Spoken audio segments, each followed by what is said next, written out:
You're watching the Winston-Salem Fairgrounds Friday Night Rivals presented by Roan Law. Tonight in Kernersville, the quest for state supremacy begins with round one of the 4A playoffs. It's Southeast Guilford paying a visit to East Forsyth. And we welcome you to Lewis Stadium. Chris Edwards, happy to be alongside Mark Covert and delighted to have you with us.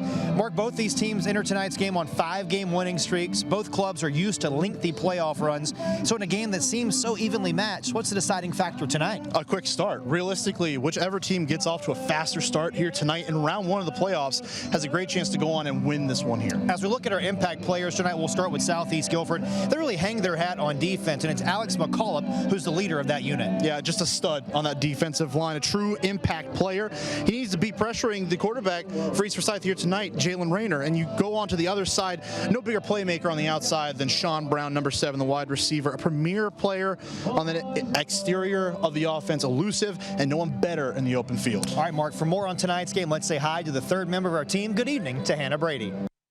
Thanks, guys. Welcome back for another Friday night matchup as Southeast Guilford takes on East Forsyth right here at the Nest. Both these teams have made it to the playoffs, and they are hoping to scratch the surface of a championship game after a win tonight. Southeast Guilford is 7-3, and East Forsyth is 8-1, and are both hoping to fly into the second round of playoffs after a win, hopefully here tonight. Chris and Mark, back to you. All right, Hannah, thanks. One team is going to soar into the second round, while the other side, where they're going to fly south for the winner. We'll have kickoff for you next, right here on My 48.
Welcome you back to East Forsyth. We're ready to go tonight. Chris Edwards, Mark Covert, Hannah Brady. First round of the state playoffs. There's Earl Bates, the head coach of Southeast Guilford, has his club on a 5-game winning streak, playing their best football of the season. Todd Willard, longtime head coach here at East Forsyth, back-to-back state champions back in 2018 and 2019. Eagles looking for a third state title in the last few seasons. They're 4th overall. No surprise on this Arnold Jones Services kickoff. Andrew Conrad boots it into the end zone, and it'll be Southeast Guilford who puts the ball in play from the 30-yard line. That is the 65th touchback of the season, by the way, for Conrad. Let's look at tonight's starting lineups for Southeast Guilford's offense. It begins with Bryson Serrano, the backup quarterback, who's been doing a great job in the absence of their starter. Yeah, and he's going to have to be spectacular here tonight, really manage the offense well and avoid the big mistake. Don't turn the football over and don't get those mental mistakes going early. Starting lineups brought to you by the United States Navy. Set your career in motion. Call your local Navy recruiter today. America's Navy, forged by the sea. Alex McCullough, Tyshawn Wall, really dual threat in the backfield as well. for Southeast Guilford, who wants to pound the rock this evening. Not a great start, though, on the ground there for the Falcons. A nice tackle for a loss. In to make the nice play defensively that time was Quan Porter. Well, that is the calling card of this offense. It's what they like to do best.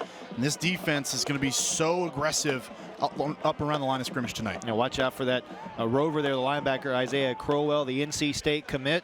Nick Martin's played really good defense as well. And you can't really forget about R.J. Brown either. He was spectacular last week against West Forsyth. He's going to need to have another big game here tonight, and it starts up against that line of scrimmage in this running game for Southeast Guilford. No official gain there on first down, so it's 2nd down and 10 here. Tyshawn Wall dots the backfield. 4 wide receivers, trips to the top of your screen for Bryson Serrano. Play clock winding down. Serrano wants to pass. He's flushed. He's in trouble, and he's sacked. The Eagles soar to the football. A loss of 7. Nick Martin with his 13th sack of the season. Just a great blitz that time. Martin came on a backside blitz and just shot straight through the gap. There was no one there. Look at that. Just the pressure right away in the face of Serrano. He had nowhere to go on 2nd down. It's an offense that on the ground mark for Southeast Guilford, averaging about 140 yards per game. Conversely, they average about 100 yards passing, so you can see how much they rely on that run game. Absolutely. It really sets up the offense and gets them into favorable positions where they can operate a passing attack. Play clock dwindling on 3rd down and 17. Some movement up front. Little play action. They go on the ground with Wall, and he fights his way back to the 19-yard line. It'll be a 4th down situation after a gain of 6. Good field position, you would assume, for East Forsyth. And really, that's not where this offense for Southeast Guilford wants to be at all tonight. When they get into 3rd and long, that's where they're going to find themselves in trouble, because this East Forsyth defense likes to bring pressure, especially on those 3rd and long situations. They will bring extra bodies after the quarterback in passing situations. You cannot be there on 3rd and long if you expect to win this game tonight. Aiden Bond will punt for the 10th time this year, averaging 34 yards per kick. Sean Brown back deep. That ball nearly blocked, and Brown will let it hit. And good field position will start the night for East Forsyth offensively. After a 37-yard punt, there was no return.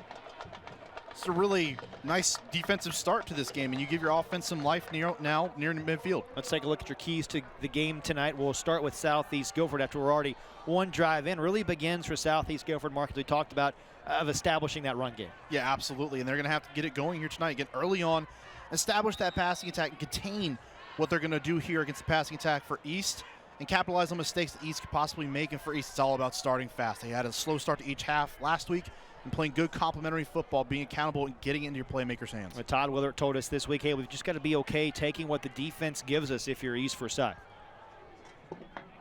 Jalen Rayner starts the offense. Porter on the ground, tries to bust a big seam and out across midfield. He picks up 11 and a Crescent Forward 1st down. Ride to the game in style with a new F-150 for Crescent Forward of High Point. Quan Porter's been one of those guys that's come on as the season has gone on. A late bloomer, has been an impact player. See the East Forsyth starting lineup, their offensive line much improved as the season has gone along. This is Traylon Ingram, busts a big run into the 2nd level, and he powers his way down inside the 35-yard line. A pickup of 14. Move the chains again for the Eagles. And speaking of Porter, Ingram is the other guy that's emerged as the season has gone on here late. And we saw so much of it last week, the elusiveness and the explosiveness from both of them. And now Ingram gets this carry, Porter gets the last one. They are integral parts of the offense. Already over 20 yards rushing after 2 plays. This is Ingram again trying to get to the outside, and he's strung out and dropped by Alex McCullough, the leader of this defense. A gain of just 4 yards. Southeast Guilford starting defense now presented by the United States Navy. Transform your life and become part of something bigger. America's Navy, forged by the sea. Yeah, Alex McCullough, you see 42 right there along the defensive line. A monster in the middle, but you can't really forget about Camber Acorn, an excellent player in his own right. On 2nd down, back to the ground again for the Eagles, and not much room there. Just a yard. Brings up a 3rd down situation for East Forsyth. So nice little stand up right there, and now you're giving your defense a chance. You give yourself an opportunity here on 3rd down to get off the field. Now complete the drive. A fast start to this drive for East, but will it stall out? East has passed for over 200 yards in each of the last 2 games. I know that they're predicated on running the football. Todd Willert telling us this week that we've passed for 200 yards in 2 games. That's like 1,000,000 yards for us. Rayner will keep it on the ground, though, and fight ahead. He'll be maybe a yard shy. Picked up 4, needed 5, and now decision time for the Eagles. You got to think the way that they want to operate, they're going to keep their offense on the field. So many weapons. Already talked about Porter and Ingram, how they've come along. two more players that opponents did not want to see for an offense that's already loaded with playmakers. Offense will stay on the field here. 4th down and 1. Opening drive of the game for East Forsyth. Back to the ground, to the outside. This is Porter trying to get to the edge. And I don't know if he got there, Mark. I think he's going to be stopped short. And what a start for this Southeast Guilford defense. Bend, but does not break. Yeah, really, Porter just has to get upfield there. You only need a yard or two to pick up that first down. And he just kept going laterally, just east and west, get north and south. Pick up the 2 yards and continue the drive. That time, though, but a good job by this Southeast Guilford defense to stop the drive. Well, that's what Coach Bates told us in our conversation this week. The head coach of Southeast Guilford says, you know, we might give up some yards, but our defense does a really nice job of not giving up points. And you can see it with the points totals that they've given up over the season. They're really good defensively, really stout.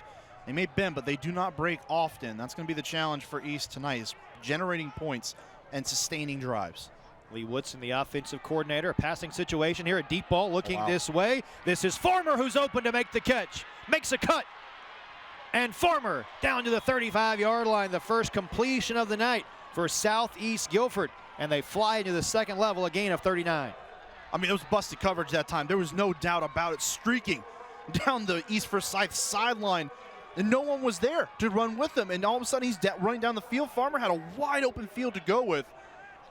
Great play recognition, a good job to get the ball out on time and in stride, and Farmer makes a play. 10th catch of the year for Farmer, averages about 14 yards per catch. That's his longest catch of the season, usurping his previous high of 27.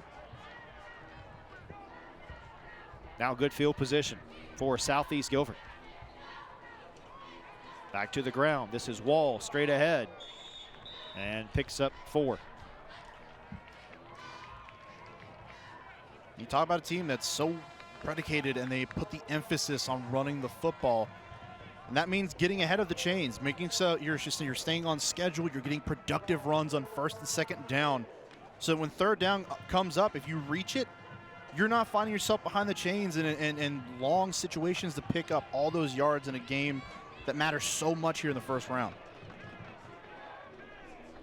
Play clock inside of 15 here.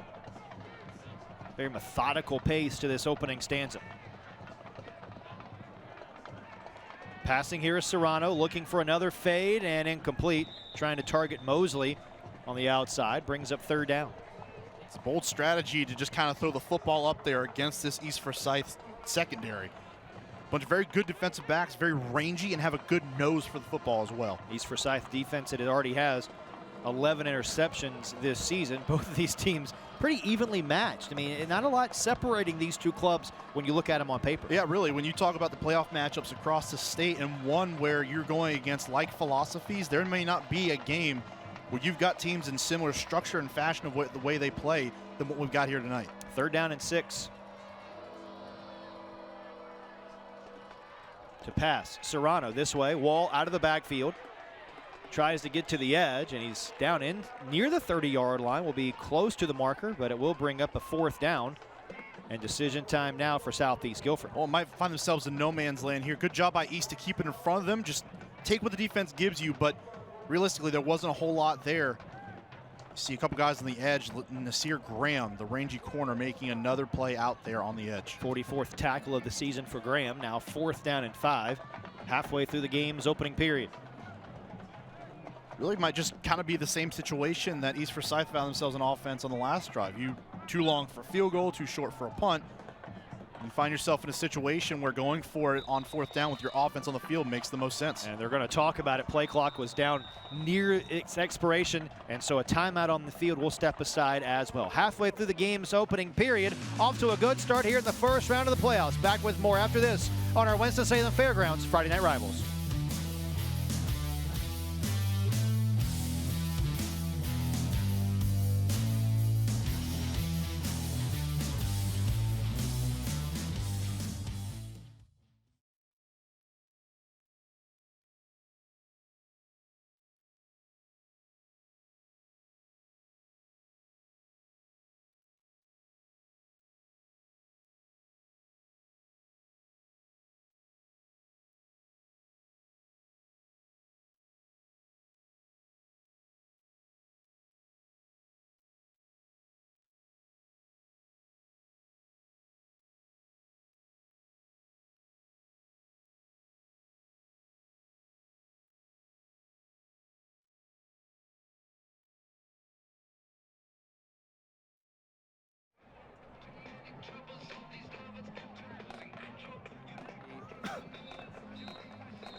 Boy, hard to miss the East Forsyth student section tonight, isn't it? Yeah, a little bit. They are bright.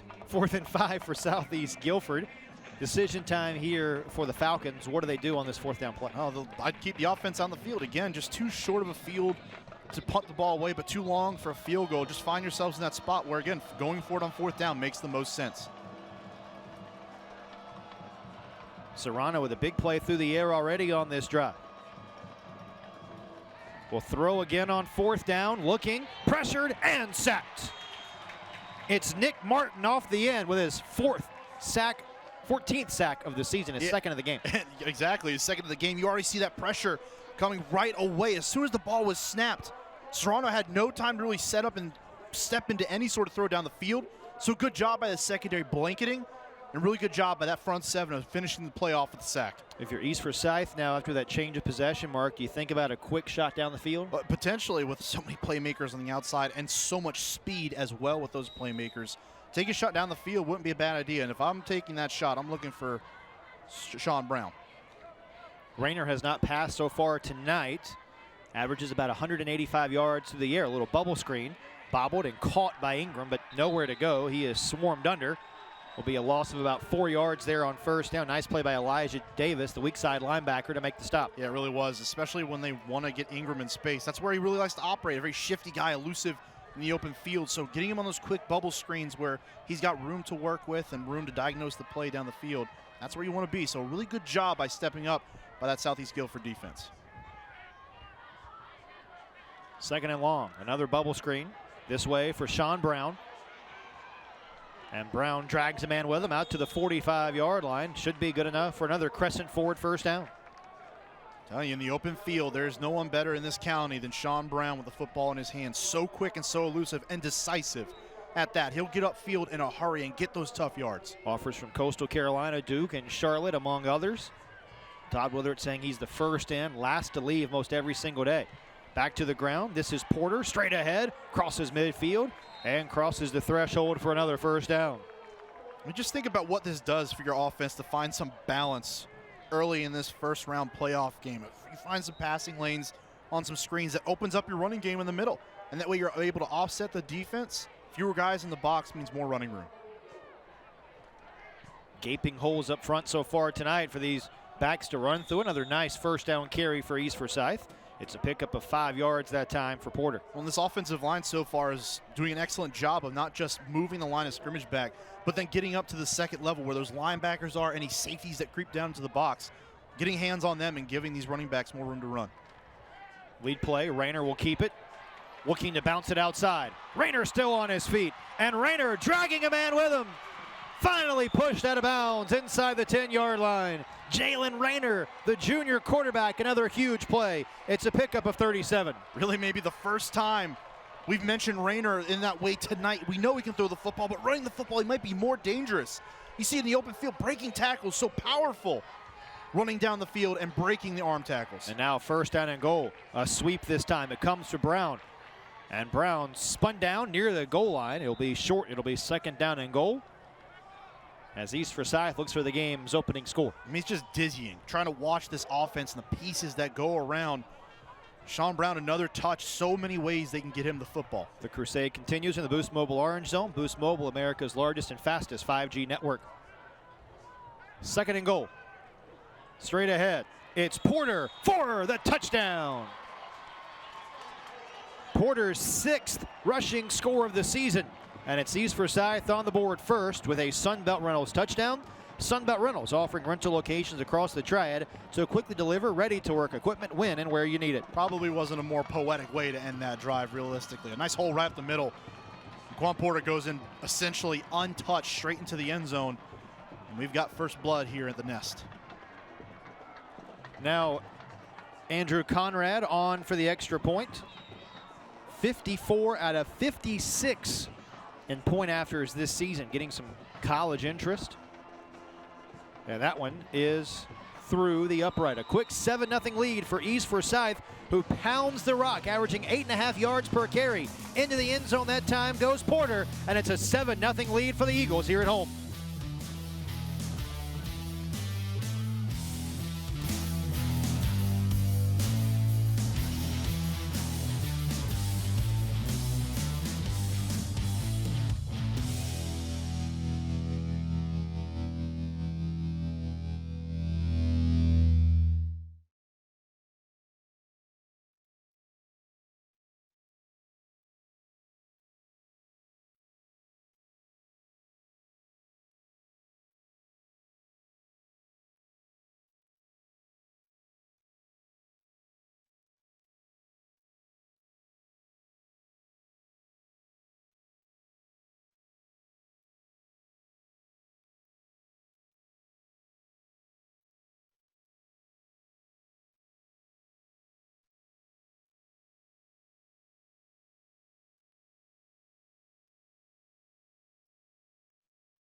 7-0 lead for East Forsyth here late in the game's opening stanza. Time for another Arnold Jones Services kickoff. At Arnold Jones Services Heating and Air, we can handle all your heating and air conditioning needs. Might need that tune-up with your heating system. Yeah. Getting a little chilly here in the Triad. Nice little change of pace here weather-wise. It didn't happen in a hurry, but really, what better weather for the first-round playoff action?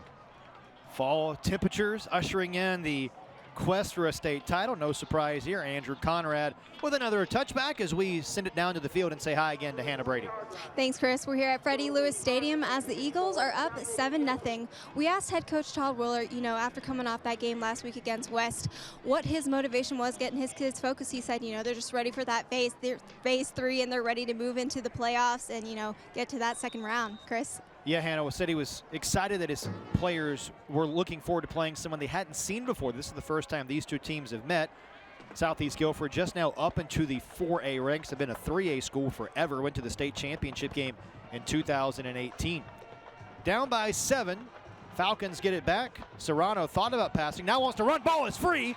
And it's the Eagles who pounce on it. The first turnover of the night collected by East Forsyth. Again, try to talk about it. Serrano needed to make sure he was taking care of the football. Has played really well when he's been in the lineup all year, but he needed to make sure he's taking care of the football, avoiding the big mistake, and that's his first big one here tonight. Yes, David Smith with the fumble recovery, the senior with an offer from UVA Wise. Really made a nice play, tucking the ball down, trying to get upfield and get some yards, but again, Nick Martin comes in and strips the football away. That's 3 impact plays already by Martin. Yeah, talking about Nick Martin a lot already in the game's opening period. Really, how could you possibly ignore him? He's been spectacular all year long. There is Nick Martin, certainly will have a chance to play, you assume, at the next level, the way he can impact the game defensively. Back to the ground, no surprise here. It's Porter, who's already rushed for 1 score. Fights his way ahead, picks up 8. I think you can see that the way this East offense has come out game plan-wise in the first couple of plays they've had here in this one, maybe scripted as you come in each game trying to figure out what the defense is doing, but the mindset is be physical up front and establish that running game. Straight ahead, Ingram inside the 10, inside the 5, and all the way to the end zone. Ingram in on the ground for the 4th time this year, and it's a 2-score lead for the Eagles. Be physical and establish the running game. First it was Porter with a short yardage attack, and now a gallop into the end zone by Ingram. These two backs are getting it done so far here tonight. Late contributors that have come on as the season has gone on, and they are spearheading this attack tonight. East Forsyth as a club now over 100 yards rushing already in the first period. We still have 3 minutes to go in the opening quarter. No surprise that Conrad drives another through the uprights, and it's 14-0 Eagles here at home in the first round. Just an excellent run right there. Good cut. Get upfield by Ingram. You see right there some more cuts down the field. Just making guys miss. So slippery and elusive. And he gets in that secondary, you might as well just kiss it goodbye at that point. Todd Willard spoke glowingly about Traylon Ingram in our conversation this week. Said, he's a guy that's really been overlooked in our system, the unsung hero of what East Forsyth has done offensively, just does it all for this Eagle offense. Well, it's kind of like a positive and a negative thing, right? Positive mindset is, hey, he's in the game now, he's contributing, and he's become a big-time part of this offense. The negative side of that is, well, where's he been this entire time? And that's what the coaching staff wonders. But, hey, there's no such thing as too late, right? You find yourself in the playoffs, you're a key contributor, and you've got a chance to propel this team not just past this round, but potentially to a state title. Yeah, and remember, this is an East Forsyth program that, much like Southeast Guilford, not accustomed to losing in the early rounds of the playoffs. East, an early exit in the first round last spring, and they lost to Grimsley, who eventually won the state championship. But the last time East lost in the first round in a traditional fall season, you have to go all the way back to 2011, when they lost to Independence 29-28. And no chance for a return there. Another booming Arnold Jones Services kickoff from Andrew Conrad. That's what, 3 touchbacks tonight? And gives him 67 for the year. That was in the back of the end zone. It wasn't even like a cheap touchback that rolled in. Like, that's in the back of the end zone. This kid's crazy. All right, let's look at Southeast Guilford now offensively. You're down 14 points. You had something going a couple drives ago, couldn't finish it. How do you get back in the game now? Well, they needed to be the aggressor to start this game and really get off to that fast start and set the tone. They haven't to this point. It's still only a 14-point ball game, though. We're still in the first quarter. They've got time to make it up. They got to get back to what they do well, and that's running the football. They will start on the ground here. Serrano will keep it and get nothing. Back to the original line of scrimmage. Counterpoint to that, your opponent knows what you want to do. They know what you've been good at. You talk about a team that has been favoring the run. East Forsyth knows how to get after it. Coach Willard, I'm sure, and his coaching staff got into the defense's head this week and said, hey, guys, shut down the run. Make them beat you through the air. And right now, to this point, mission accomplished. This is what this defense for East Forsyth did last week against a West Forsyth team that really wanted to run the football. Didn't give them a whole lot on the ground a week ago. More of the same so far for the Eagles tonight.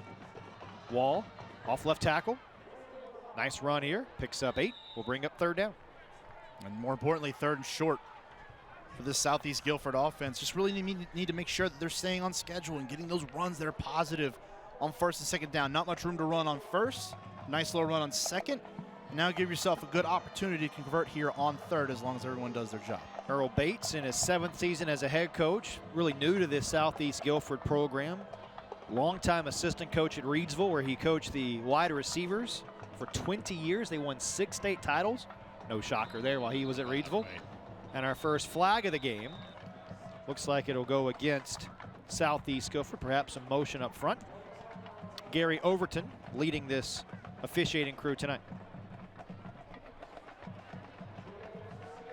And realistically, it's penalties like that in a game like this, they're going to hurt the Falcons way more than they're going to hurt the Eagles in all likelihood. Just by the way the offenses are built. With East Forsyth, they can do so many different things. Running it, whether it's going to be up the middle, outside, on jet sweeps, anything like that, and they could put the ball in the air. This Southeast Guilford offense isn't built to do all those things. They are more of a bread and butter, really hard-nosed, physical offense that they know what they know that you know what they're going to do, but they still do it successfully. Final 85 seconds of the game's first period. 3rd down and long. A bubble screen. Running room here to the outside, and a nice play, a good 1st down carry that time, as it was Cameron Williams with his 24th catch of the year, a pickup of 19, and a crescent forward 1st down. And a nice play call that time. All that pressure that was going to be coming up the middle for this East defense, they located it, got the ball out quickly, and a nice little play that time to pick up the 1st. Right on the season average for Williams. He averages 19 yards a catch, picked up 19 there. The first 3rd down conversion of the night for Southeast Guilford. Consistency is key. But really good recognition. Again, that pressure for East was going to be coming straight up the middle towards the center of that offensive line. So good job getting the ball to the outside where there's not so many men out there. Wall fights ahead, picks up 2. And that's what we're going to have to do. Maybe we saw a little bit of that from East as well. Those screens to the outside to help open up the middle of the field a little bit more, get guys out of the box, so to speak. And that might be the strategy that Southeast has to start going towards here, to get some of those guys out of the box for East Forsyth, because right now they're stacking that line of scrimmage, stopping the run. Talked about that tradition at Southeast Guilford. Again, they've been a 3A school for a while. 6-2 this past spring, lost in the 1st round to Clayton, 31-17. Lost to Grays Creek in round 2 in 2019 after reaching the state championship and losing to Weddington in 2018. And before the play begins, another marker is down. And this is a program for Southeast Guilford, as they're penalized 5 more yards, that has not had a losing season mark since 2009 when they went 3-8. There have been a couple of 500 seasons sprinkled in, but still maybe one of the more under-talked about programs in the Triad in terms of the consistency that they have. When you really think about how many great teams are within this area too, so it can be a little easier to get overshadowed. But you're right, Southeast is consistent as they come program-wise, and they know what success looks like. Final 10 seconds of the opening stanza. Southeast does not have to run a play if they choose not to. Looks like they will try to get one more off. Serrano, another floater. This is Williams. Ooh. And graceful as a swan out across the 40-yard line.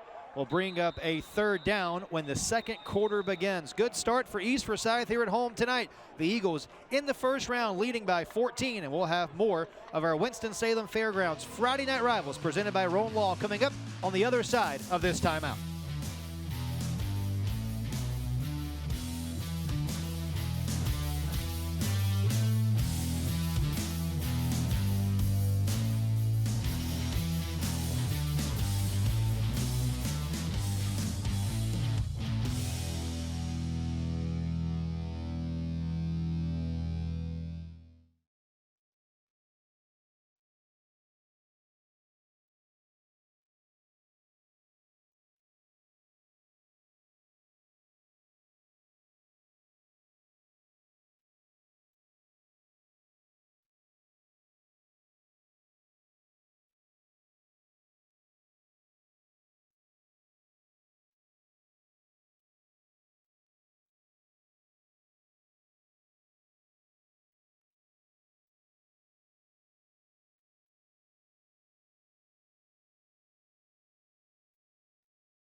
Chris Edwards, Mark Covert, Hannah Brady, and the rest of our tremendous team back with you from Freddie Lewis Stadium this evening.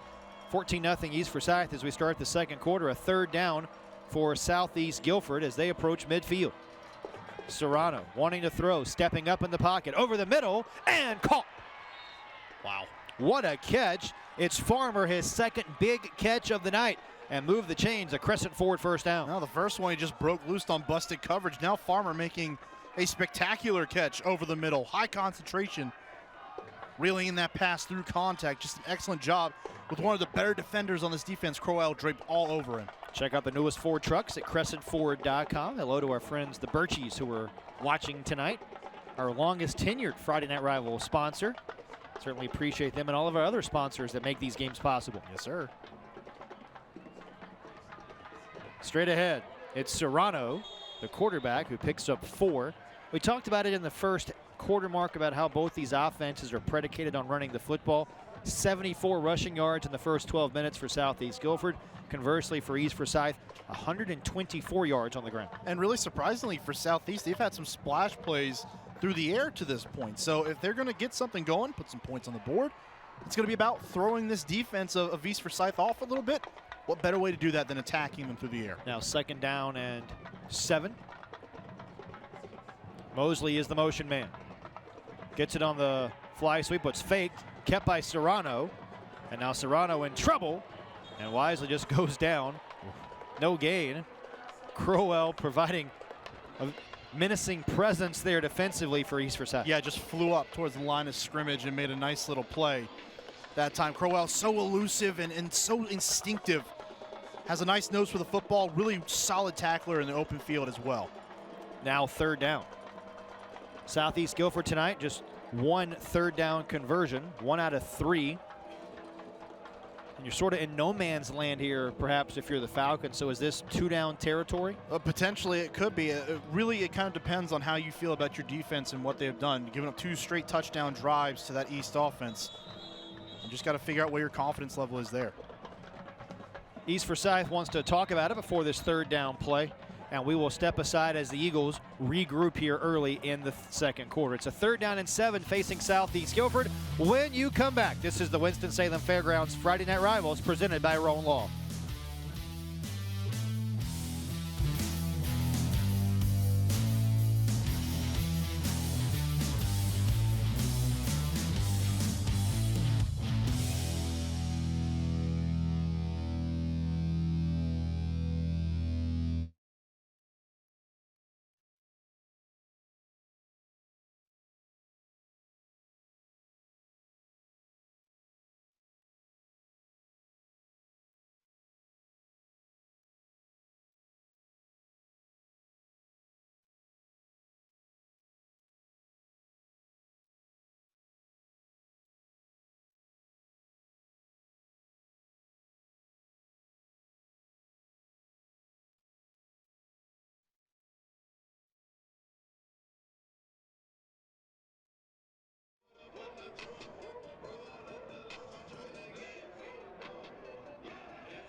Stay tuned for the myspot.nc.gov halftime report. We'll have this week's Scholar Athletes, interviews with the principals, and much more. That's coming up at halftime. Third down and 7 for Southeast Guilford. Serrano being chased. Crowell up to defend, and it's Crowell coming up to make the big sack. Come on. Now check that. It was Matthew Jonas, the free safety, who came soaring in to make the stop. So it's not Crowell. It's going to be Jonas on the other side. These safeties are so good in the open field, and you see how they fly down to the line of scrimmage and make plays behind it as well. Just another spectacular defensive effort. Another guy on this defense you have to watch out for that's so rangy and so good. Now Aiden Bond onto punt. East Forsyth not putting anybody back deep here. Just a punt-safe formation. Todd Willard, the head coach of East Forsyth, telling us this week, really important to win the field position battle.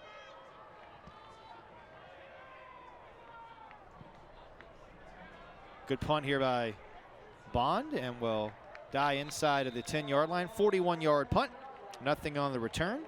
And it is East Forsyth up by 2 scores, getting the football back for the first time in the second period. Kind of taking a page out of that Southeast Guilford book, bend but don't break. allow a drive to be put together, and it looked really promising for the Falcons early on, but this Eagles defense just so diverse and so explosive going to the football, able to put that away in a hurry. And they turn over to an offense that scored on 2 consecutive drives. Look at the build. It's had some nice balance so far, but that rushing attack has been so prolific.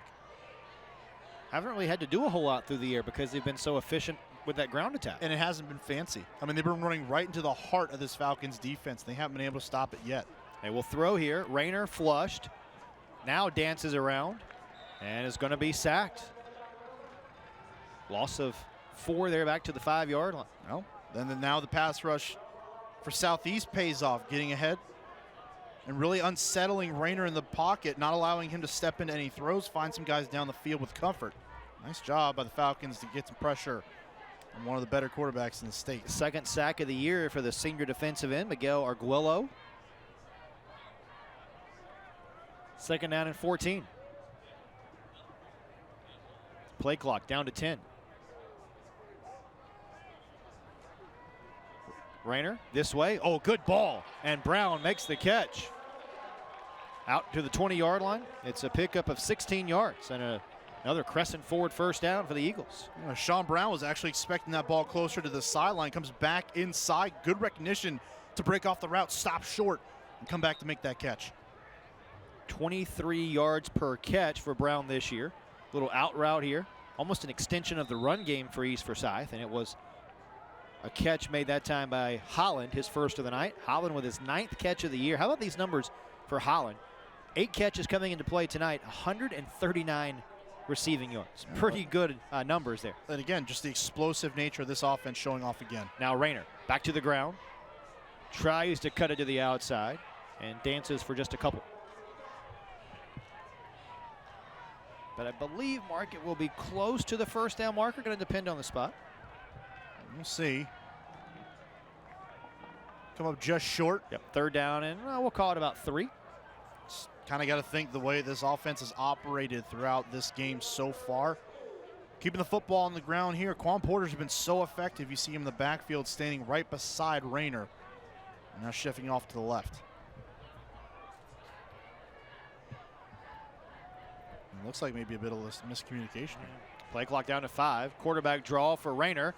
And he will pick up the first down this time. Another Crescent Ford first down. Check out the newest Ford trucks at crescentford.com. Actually, no miscommunication. Just a nice little play design. Get the defense kind of wondering what's going on in the backfield and go with the speed option look.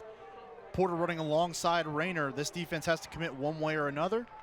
They commit to the running back Porter and leave Rayner a room to run. Now, it's really been the defense for Southeast Guilford that has allowed them to win these 5 consecutive games, Mark. Over the last 5 games, Southeast Guilford has allowed 15 points or less in 4 of the 5. Incomplete there for Rayner, his first incompletion of the night.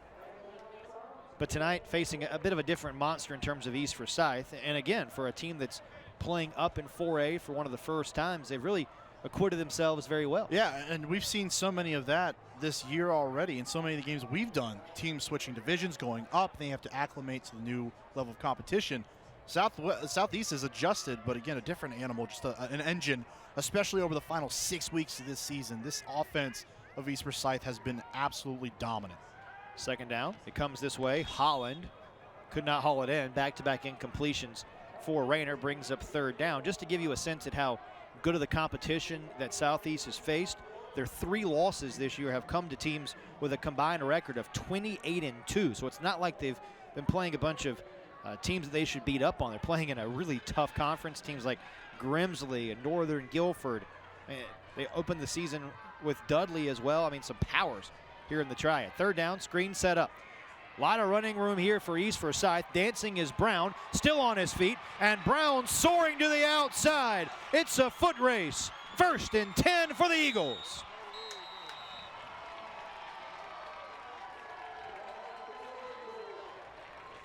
$54 yards and a crescent forward first down. Just get that ball into Sean Brown's hands. That time a little screen pass on third down. Blockers out in front of you, a nice little convoy. And it will just fly up the field that time. You got away with a face mask as well, but Sean Brown just so good in the open field, breaking tackles and recognizing where to run to get the most out of each play. I'll go back to the ground. This is Porter. And gets it down inside the 10-yard line. Ball came out, but I believe the officials are going to say that Porter was down. Cameron Williams came away with the football. We'll take another peek here in just a moment. Well, good run to follow up, try to get this defense while it's tired, running down the field, chasing down Sean Brown. We'll see here Porter getting up the field. Yeah, I think the play, what? The question was, did the whistle blow Right. to stop the play? So it's second down, goal to go. Correction, they can get a first down inside of the 5-yard line, so it's not a goal to go situation. Rayner, quarterback draw, not going to matter about the first down. It's a touchdown for Jalen Rayner, his 11th rushing score of the year, and it's the Eagles who are flying high at home in the first half. Seen Porter score once, Ingram scored once, and now the third member of that backfield, Jalen Rayner, the star of this offense, the engine that makes everything go at the quarterback position, does it himself this time, and they have opened up a nice, comfortable lead here in the second. Conrad with the extra point after the Sunbelt Reynolds touchdown. A lot of riches here for East Forsyth. 3 different players have scored on the ground for the Eagles, who lead by 21 points in the opening round of the 4A playoffs. We'll have more second period action for you on the other side of this break. You're watching the Winston-Salem Fairgrounds Friday Night Rivals, presented by Rowan Law.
All East Forsyth here at home in the opening round of the 4A playoffs, ready for another Arnold Jones Services kickoff. Get your heating and air conditioning fall tune-up special from Arnold Jones Services Heating and Air. Coming up at halftime, we'll have the iSpot.nc.gov halftime report with this week's Scholar Athletes, interviews with the principals, highlights, and more. Another kickoff and another touchback. Like the sun rising and setting, Conrad kicks it and finds the end zone. I don't know if he may have gotten up under that one a little bit because it didn't have the force, or maybe he was trying to get them to return one for once. Hey, if that ball had checked up there, it would have been a live ball. Kind of like one of your wedge shots, which just checks up near the hole. Yeah, you know. I wish that was like one of my wedge shots. I'd be so lucky. All right, down 21, an offense for Southeast Guilford, predicated on running the football. Can you still stay on the ground here down 21? Well, here's where it gets tough because this offense for East Forsyth has been unstoppable in the last 3 drives.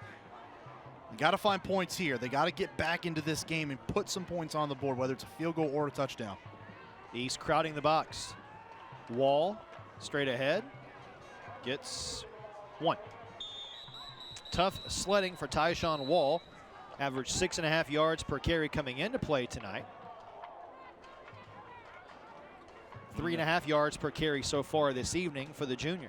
And you know, this Southeast Guilford team, like you had mentioned already, Chris, has played some really good teams this year. I mean, they have stepped up from that 3A level to 4A, and they have done a really good job of not just hanging with their opponents on the next level up, but now reaching the playoffs and being one of the better teams in the state. But this might be the time where they finally get their true welcome to this level of competition. But as Coach Earl told us this week, they're not going to roll over. This is a Southeast team that's going to fight. They're going to play. They're going to play hard. And down 21 could certainly start to build a comeback here. McCullough, the change of pace back, picks up another Crescent Ford first down. And just hand it to big number 42 right there in the backfield. And then get upfield in a hurry. talk about how fantastic he is along that defensive line. You see the size. He's drawn some college interest, obviously, from a physical standpoint, but he's also an excellent football player. Very physical, not just the way he plays, but the mindset as well. Averages 4.5 yards per carry, 9 scores on 18 carries for the senior. How about this for a team that loves to run the football? That is their first rushing first down this evening, and it comes with 4 minutes to go in the half. Speaks to the way that this defense for East Forsyth has played to this point. Serrano to the edge and a big hit. Oh, another dynamic play on the outside by this Eagle defense. It's Tim Davis, the strong safety, up to make the stop. Brings up a 3rd down. Davis did a really nice job here. Took on a block, shedded it at the last moment, and came up to make that hit. And if it wasn't going to be him, a group of his teammates had already flocked over to make that play too. Before this 2nd down play, let's go down to the field and say hi to Hannah. Thanks, Chris. You know, Falcons head coach Earl Bates, he was the Reedsville head coach for 20 years before coming to Southeast Guilford in 2020. And he said, you know, I know what it takes to get to that championship game. Our kids just have to work hard to get there. Chris? Hannah, thanks. 2nd down and long. Ball deflected and nearly intercepted. Boy, a ubiquitous defense for East Forsyth this evening, isn't it? They are all over the place. I mean, they are all over the place. And when they're not even getting pressure, it's getting their hands up and knocking it past, not just away, but up in the air and giving yourself a chance to make an interception. I believe it was R.J. Brown that time that got his big paw on it and swatted it away. Michael Mullins there, the big nose tackle. I mean, really, the question is, how do you even start to attack this defense? They've got playmakers at all 3 levels that can cause troubles, and you're seeing it on full display so far here in the first half. Now a 3rd down for Southeast Guilford. They've only converted 1 3rd down tonight. Serrano stepping up, pressured, and going down again. Pouncing on the quarterback that time, a pair of Eagles. It looked like it was Nick Martin, no surprise, involved in the play again. I mean, Serrano's doing what he's supposed to do. Step up in the pocket, get away from that pressure that's coming off the edge. The only problem is there's no one down the field. And by the time he tries to step up and run, there's too many Eagles surrounding him, and he can't go anywhere with the football. So a 4th down coming for Southeast Guilford. And if you're that coaching staff for Southeast Guilford, what are you telling your team right now, Mark?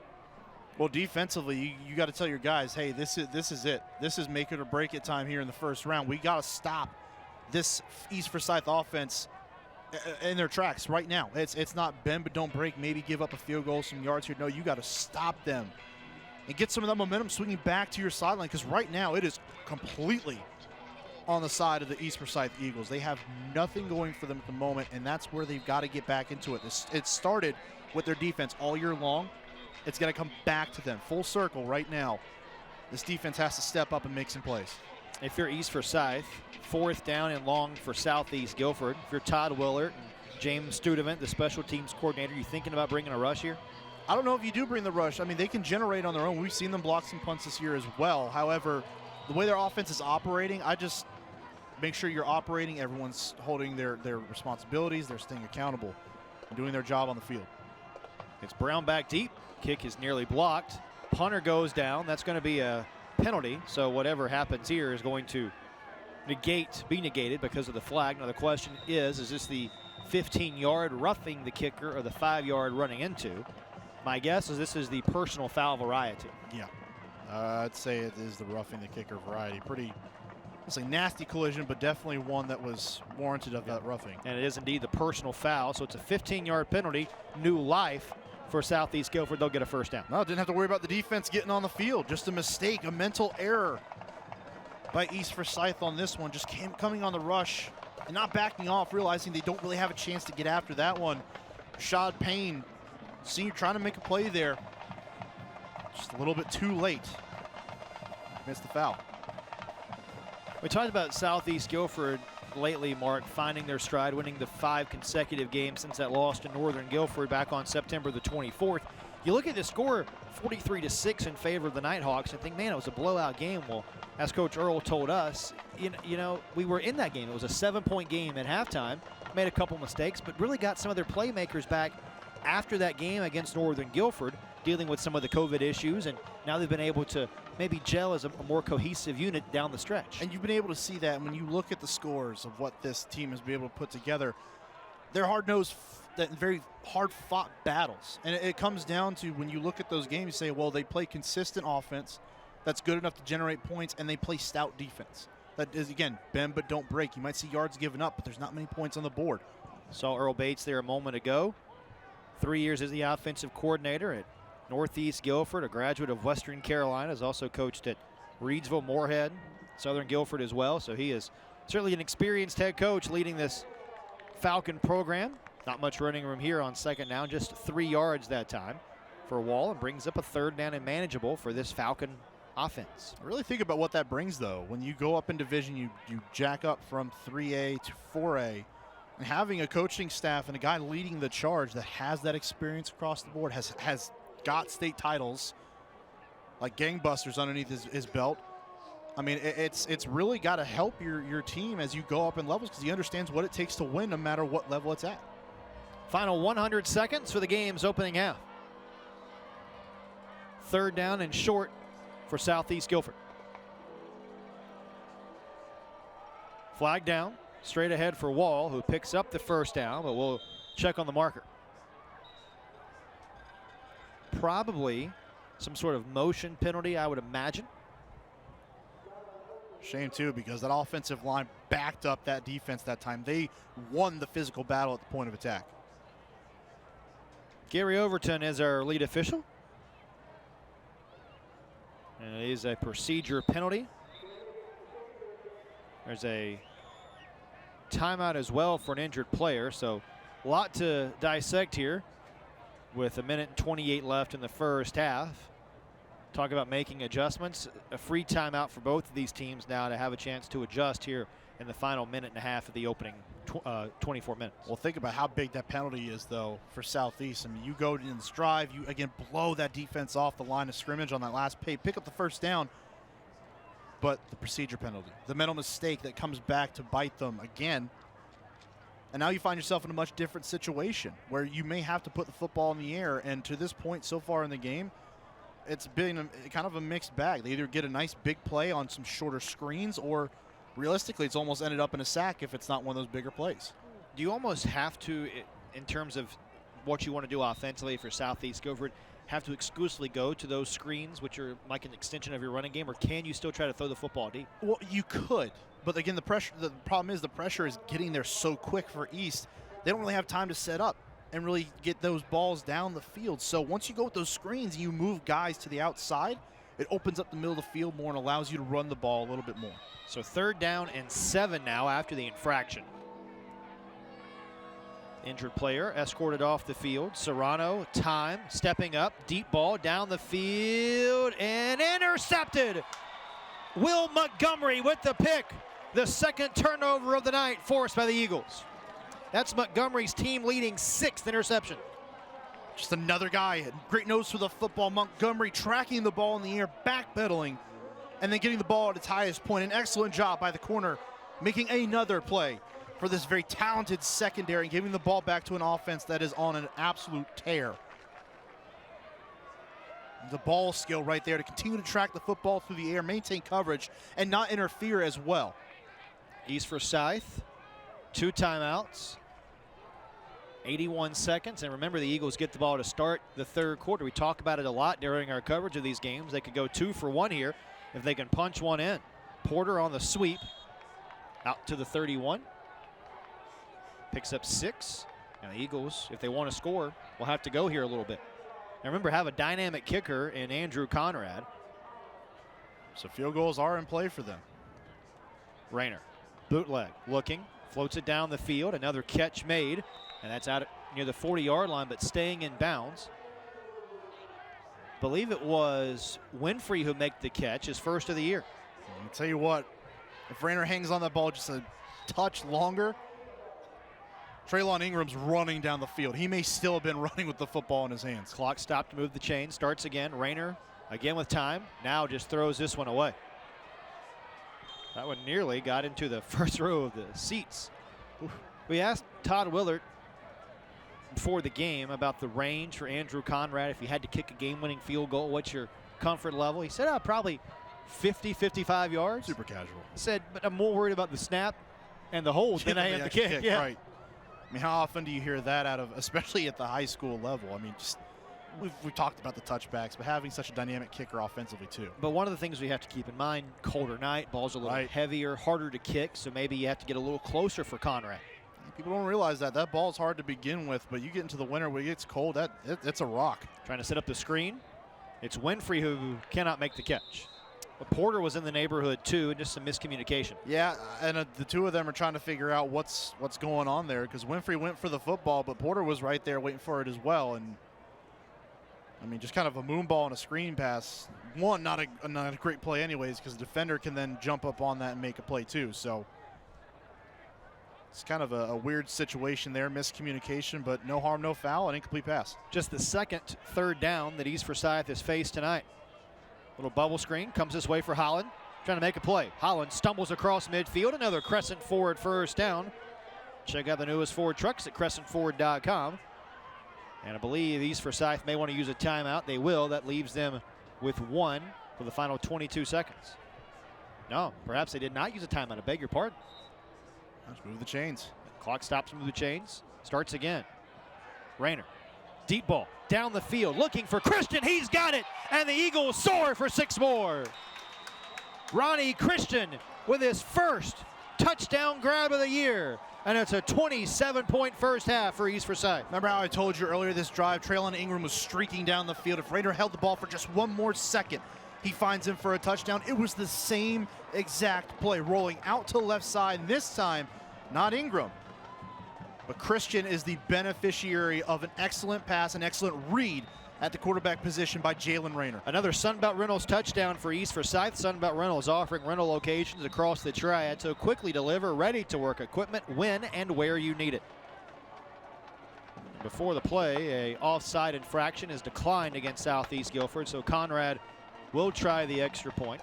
And we talked about it a moment ago. Chance to go 2 for 1 if you're East Forsyth. Well, you punch in the score, and now you get the ball to start the third quarter as well. I mean, just an excellent play, a fantastic drive in a 1.5 minute time span. That's fantastic. Conrad drives the extra point home. All smiles for Todd Willert, who celebrated his birthday earlier this week. Actually talked to Coach on his birthday back on Wednesday. It's one of the best characters in the state too, man. Another look at the touchdown. Just right there, just setting his feet and looking down the field. Christian was streaking. I mean, he was all by himself. There's just no hope right there. Just great recognition, a way to protect Rayner, rolling out of the pocket by his offensive line, no pressure. And that's an easy pitch and catch for 6. Boy, Rayner has had a dynamic season. 2 scores tonight, 1 through the air, 1 on the ground. And think about the evolution that we've seen from him, because this will be the 3rd time we've seen Jalen Rayner this year. We saw him week 4 when they had the loss here to Reagan, and it was really his legs that did so much work that night. We see him last week, and all of a sudden he's passing for over 200 yards. It's a different player, and Coach Willard even brought that up to us when we talked about him since that week 4 loss. He's so different as a quarterback. He's grown, he's matured. Mentally and physically. Said the game has really slowed down for him. Yeah. Rayner was the leader of this team from a quarterback position in the spring. Coach Willard said, maybe not ready to be the quarterback going into the spring season. Thought he was perhaps going to be a JV quarterback. Took the reins of the varsity program, and now you're just seeing the comfort level for Rayner. Also probably helped the offensive line, solidified a little bit for East Forsyth too. So another touchback for Conrad, and down by 28. This Falcon offense back out onto the field. Might just be content to take this one into the half and regroup and prepare for a second half that is going to be challenging if they were going to come back in this football game. They've got a lot to clean up and a lot to correct going into half number 2. They've done some things well. They've run the ball well at certain points of time. Some nice splash plays in the passing game, but it's just been the inconsistency up front that has really stalled out a lot of these promising drives they've had in the first half. And that will take us to the half. Hannah will get in position to grab Coach Willard after a 28-point first half for East Forsyth. If you are looking for a perfect start, this is how you draw it up if you're Todd Willard. It's not far off. It is not far off. Last 4 drives of the half, you score points, not just points, but touchdowns. I mean, absolutely electric offensively, and they were willing. All right, let's go down to the field. Hannah standing by with Todd Willard. Hannah? Thanks, Chris. I'm here with Todd Willett, head coach of the Eagles. Coach, you had 2 interceptions, really good pressure from the defense. What are your biggest takeaways from this first half? Hey, just glad this last 2-minute drive was huge. To get that last touchdown, get us up 28, and we get the ball at half, great. And our defense kept us on the field there after we messed up on that block punt there. Gotcha. And what's your plan, coming back out to finish this game strong? Just come out the way we did. Sometimes it's hard when you're winning like this, so we'll make sure we get in them, make sure we come out just like we started. Absolutely. Well, good luck in the second half, Thank Coach. you very much. Absolutely. We'll be right back with more after this next break. Good luck.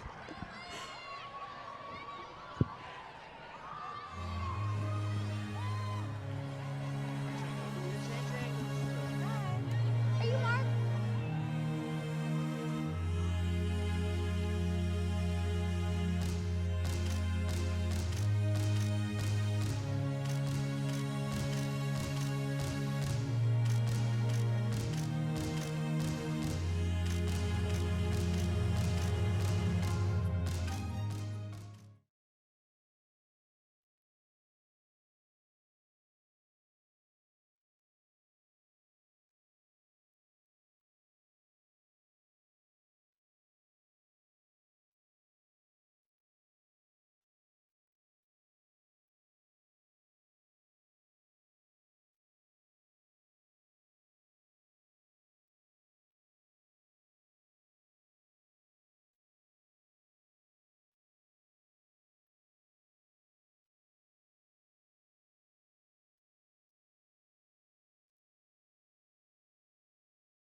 Welcome back to the myspot.nc.gov halftime report. I'm now joined with Southeast Guilford Principal Mark Seagraves. Thanks so much for being here tonight.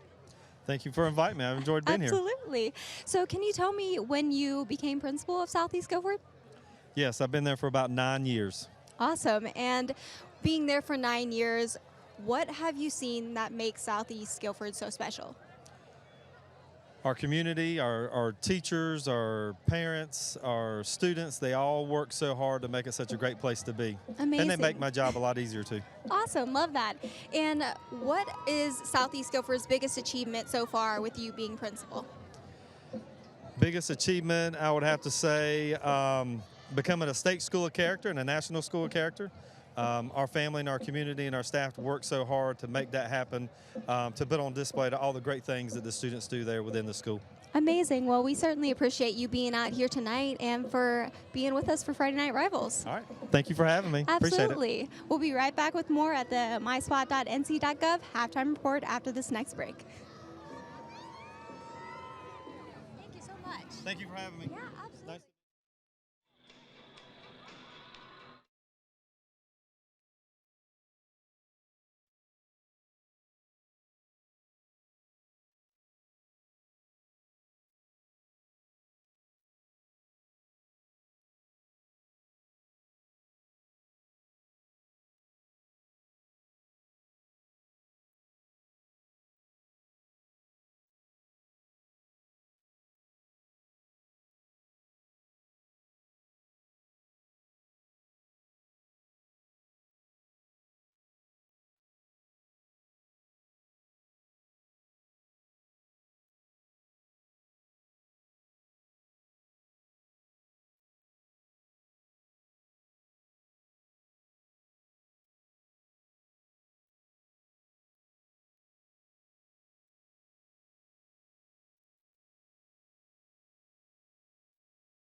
Welcome back to the myspot.nc.gov halftime report. I'm now joined with East Forsyth principal Rusty Hall. Thanks so much for being with me again, week 2 in a row. It's nice. It's exciting. It's exciting to kick off playoffs with you guys televising us. Always a pleasure. So how would you define and characterize this football season, what it's meant to your school as a overall whole? It's been great. I mean, I think it's helped us get back to a sense of normalcy. I think the heart of our team and fighting through some adversity has just shown the entire student body what it means to be fighters, to strive for excellence as we continue to work through whatever this school year brings us. Absolutely. And, you know, making the playoffs is a tradition here at East. How do these games and appearances, you know, really bring benefits to your school and your students? Well, I think the extra games brings out the excitement of this cool football weather. Absolutely. You know, and I think it's great for our kids to get that exposure, to get that excitement of moving beyond just a regular season and fighting for a championship. And I think it teaches our students some very valuable lessons when we win, when we lose, but just this extra time is great for our students. Absolutely. And you know, your head coach, Todd Willard, you know, he's just brought an incredible amount of passion and heart to this program. Can you speak a little bit about what he's done for this football team? He is. I mean, he is this football team. You can see that in all of our students. You can see that in our players. They love him. They'll fight for him. But he's the same way in the classroom as he is out here on the football field. He's got the biggest heart that you can imagine, and his students are like his kids. Whether they're on the football team or not, he's a A+ person in our books. That's certainly so special, and I appreciate you again for being with me tonight and joining me and speaking with me as always. All right, thank you. Absolutely. Before the game, we had a chance to speak with one of our sponsors from the North Carolina Department of Health and Human Services, and here's what they had to say. Welcome back. I'm now joined with Joshua Swift, the health director for Forsyth County. Thanks so much for being here with me again. I'm glad to be here tonight. Absolutely. So can you just tell us again who you are and what your role is? So I am the Forsyth County Public Health Director, and so oversee the health department and all the public health efforts we have here. Amazing. And can you tell us a little bit about the stats of COVID currently in our area? So over the past few weeks, COVID cases are going down. Yeah. But which is a great sign, but I'm still, you know, we still have to be diligent as we move into the winter months and holidays where we'll all be gathering together and going inside. Of course. And if people would like to get vaccinated, where can people go and do so? So you can make an appointment at the Forsyth County Department of Public Health. Yeah. You can go to forsyth.cc/COVID update. We have appointments now. Actually, tomorrow we're going to open up for 5 to 11-year-olds. Wow, amazing. And I know that you are vaccinated. Would you like to tell us why you chose to do so? Well, so I got vaccinated, to protect myself, but to protect my wife, my kids, my family, and those I come in contact with, my coworkers. So I think it's just important for little kids and big kids now, especially as we're going into the wintertime, to get the vaccine. Adults get their boosters so we can get through this pandemic. Right, absolutely. Well, we certainly appreciate you being here and for all the information that you shared tonight. All right, thank you. Absolutely. We'll be right back with more after this next break. All right.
Welcome back to the myspot.nc.gov halftime report. I'm now joined again with DJ Hargrave, the event and branding manager for the Winston-Salem Fairgrounds. DJ, thanks again for being with me. Thanks for having me. Glad to be here. Absolutely. So I know we talked before about the ice skating annex. Can you tell us a little bit more about that? Sure. So we have public ice skating going on right now at the Annex Ice Rink at the Winston-Salem Fairgrounds. You can find it at 414 Deacon Boulevard. We have public ice skating hours, Carolina Thunderbirds hockey with a game tonight and tomorrow night, birthday parties, individual lessons, group lessons, pretty much anything you want ice skating, you can find it at the Annex Ice Rink.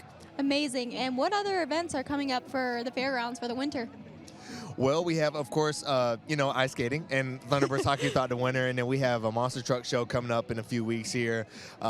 We have all kinds of dog shows, trade shows, Wow. a whole list of things going on at Fairgrounds that we're really excited about, even going into next spring. So if you want the full calendar, you can go to wsfairgrounds.com and go to our event calendar. You'll find a full list of everything we have coming up. Absolutely. I'll have to check it out. Awesome. Thanks for being with me again tonight. Thank you. Chris and Mark, back to you. And cool enough to go out and get some ice skating in tonight. Certainly feels like winter, doesn't it? Yeah, you certainly look like you're ready to go ice skating. I'm bundled up. I'm ready to go. It's just good football weather. Oh, it's beautiful. Hey, Mark, each week during halftime of our Friday Night Rivals and Thursday Night Lights broadcast, we're going to be showcasing outstanding Thursday Night Lights and Friday Night Rivals game highlights from across the country. Here are some highlights from last week's action. For North Myrtle Beach and 3 for Hartsville. Here's the kick by Nick Munn. It's right up the gut. He's got a hole. He breaks it to the 40, 45, 50. The kicker he's got to beat to the 45, to the 30, to the 20, the 10, 5. Touchdown, Hartsville. The pass, Balistreri with time, goes back over the middle, over the deep, into the end zone, caught, touchdown. Nino Freeman going to throw deep off the first play from scrimmage, and it was picked off but maybe out of bounds. We'll see. I believe he had 1 foot in. No, they're going to call it intercepted. Get that corner, Burondi's gone. Power sweep. Gets the call on the other side this time. What a nice block by the fullback. He's gone. I don't think anybody's going to catch him. He's gone. 75. He's going to go all the way. Touchdown. The throw, man is open, falling down and making the catch at the 25-yard line. Harper on the scramble. Harper able to get away. Cuts it back up the middle. Harper still on his feet inside the 15. Hand off up the middle. He's got room. Breaking tackles. The 50, the 40, the 30, 20, 10, 5. Touchdown, Bennett Tiger. Here he goes again. He just is tough to bring down. Look at him, forget about it. Micah Turner with an incredible night.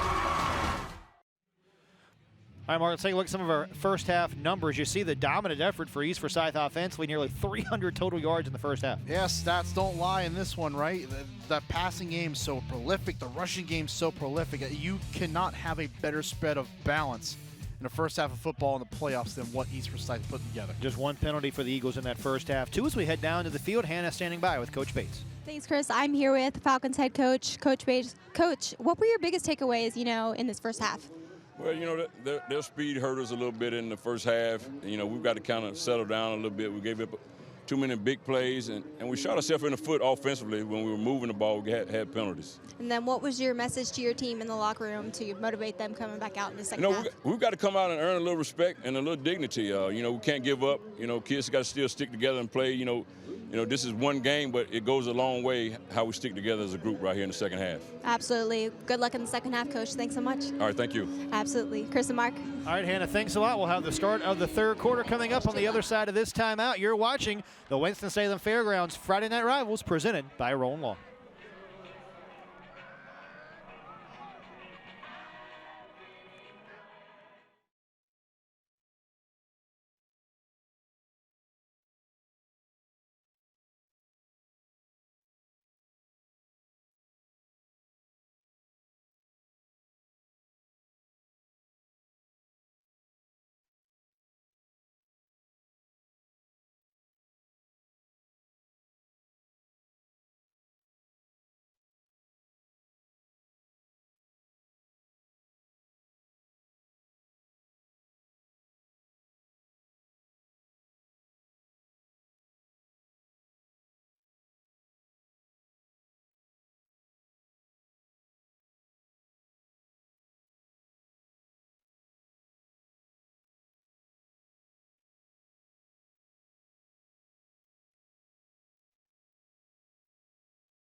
28-0 the lead for East Forsyth through the break. Mark and Chris back with you. Thanks for staying with us for our coverage tonight. Huge first half for East Forsyth, both offensively and the defense pitching a shutout so far. Yeah, they were so spectacular. Just across the board. Again, you want to paint a picture of a picture-perfect first half. That's exactly what the Eagles put up. What's the message? We heard Coach Bates talk to Hannah a moment ago. What's the biggest thing that East Forsyth and Southeast Guilford are going to do in the second 24 minutes? Well, for Southeast, it's going to be, like Coach Bates said, getting some of that credibility back, putting together a spectacular performance. But for East, it's just about putting together what they did in the first half, bringing it over, and keeping that focus they had in the first half, shifting it over to the second half, and continuing to execute at a high level.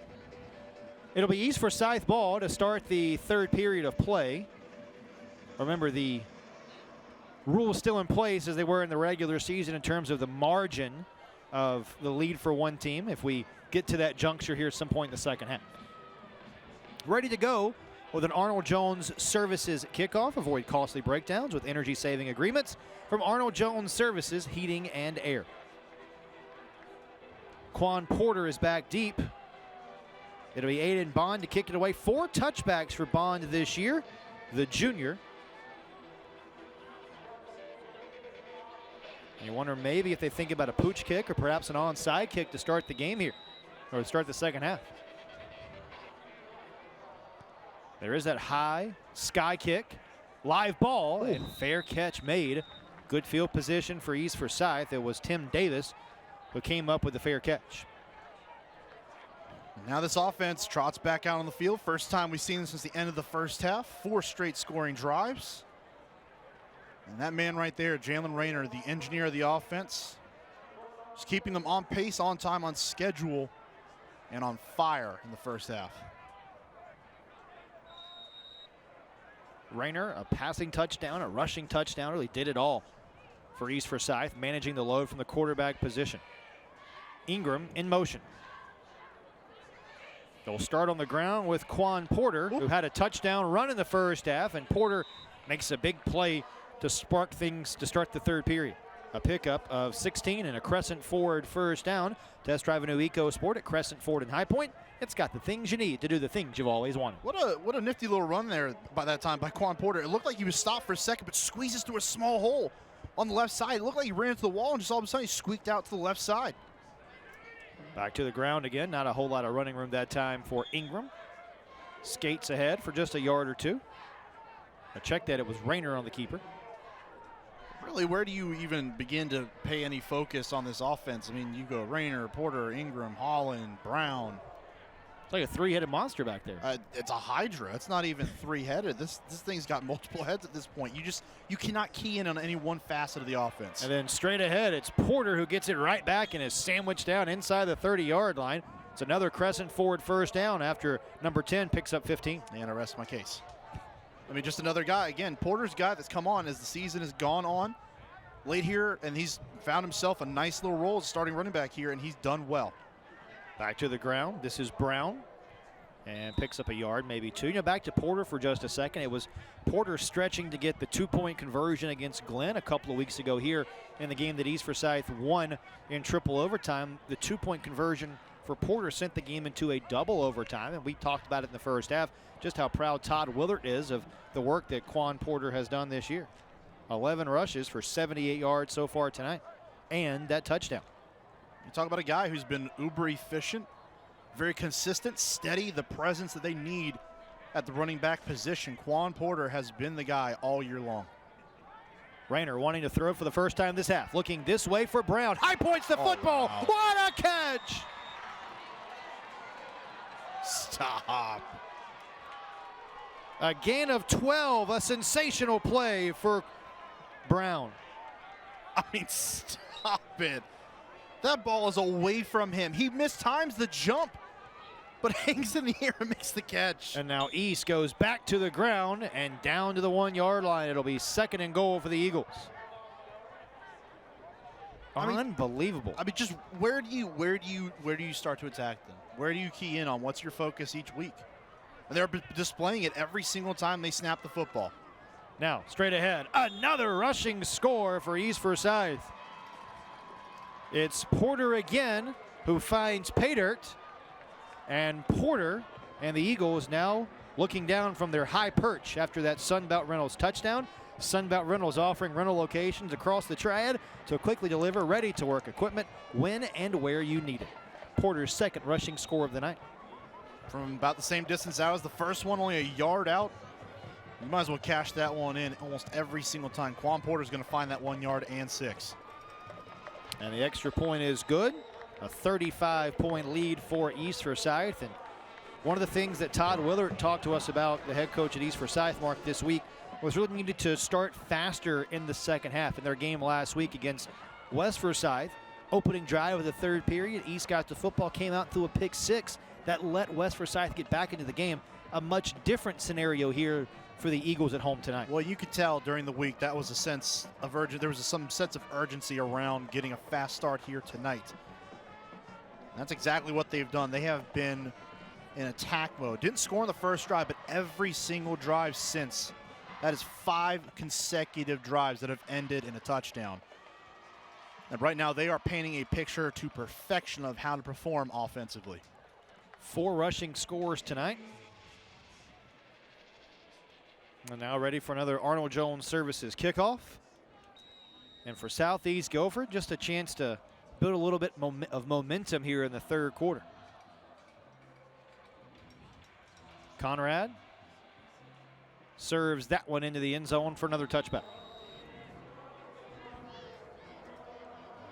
It's going to be up to this offense now to come out here. Serrano at the quarterback position, Wall, McCallum. Gonna have to find something to get it going. I'm really interested that they haven't made more out of some of their targets, some of their big play guys offensively through the air. An offense that really, again, predicated on running the football, but when you get Cameron Williams involved on the outside, he's a big play threat for this offense. I've had a tough time throwing the football because of that pressure by this East Forsyth defense, especially Nick Martin, a monster first half. Bubble screen picked off, almost picked off. It was Martin who got his hand on it. Right there, Johnny on the spot again. Spreckensy, right? Like right there every single time. He had a monster first half, like you said, Chris. Couple sacks, pass deflected, tackles for loss. I mean, he was everywhere on the field there in the first half, and it showed why he's such an exceptional player who really has the potential to play at the next level as well. Only a junior. 2 of the 4 starters across the front line for East Forsyth underclassmen, so regardless of how this season wraps up for the Eagles, they're going to have more talent back on that defensive side next year. To the ground this time, Wall upended after a pickup of almost 5 yards, brings up third down. Nice job by Wall, cutting back behind the line of scrimmage, behind this offensive line, washed the East Forsyth defense down to the right side. Wall cuts back to the left, and a nice little gain there on second down. Just 1 for 6 in the first half on third downs were the Falcons. And now giving yourself a chance, at least staying in a 3rd and 6 situation. You've got some looks offensively. It keeps your playbook at least moderately open to work the ball down the field, but you don't have to pick up a chunk of yards with only 6 to go. 3 minutes gone here in the third period. Serrano, quick throw, incomplete. Was trying to target Williams, but more quick pressure. I believe it was Martin again that got into the backfield and caused a ruckus. I was just about to say it too. Guess who caused that pressure? That incomplete pass was forced by Nick Martin off the edge, just coming screaming, unblocked. Serrano had to get that ball out in a hurry, and when you do that, it's not going to be nearly as accurate more often than not than what you want it to be, and it was on full display there. The impact of Nick Martin tonight cannot be understated. And now a punt here for Aiden Bond. That swinging gate type formation there for Southeast Guilford. Looks like East Forsyth wanting to bring a rush here. Snap, kicks away. Returnable here for Brown. Does a shimmy. Still on his feet. And into plus territory. Nice return by Sean Brown. A 12-yard return after a lengthy punt. And it's East Forsyth that has the football up 35 when you return. This is the Winston-Salem Fairgrounds Friday Night Rivals presented by Roan Law.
35-0 East Forsyth here midway through the third quarter. Coming up in the fourth quarter of tonight's game, we will figure out who is tonight's Winston-Salem Fairgrounds Player of the Game.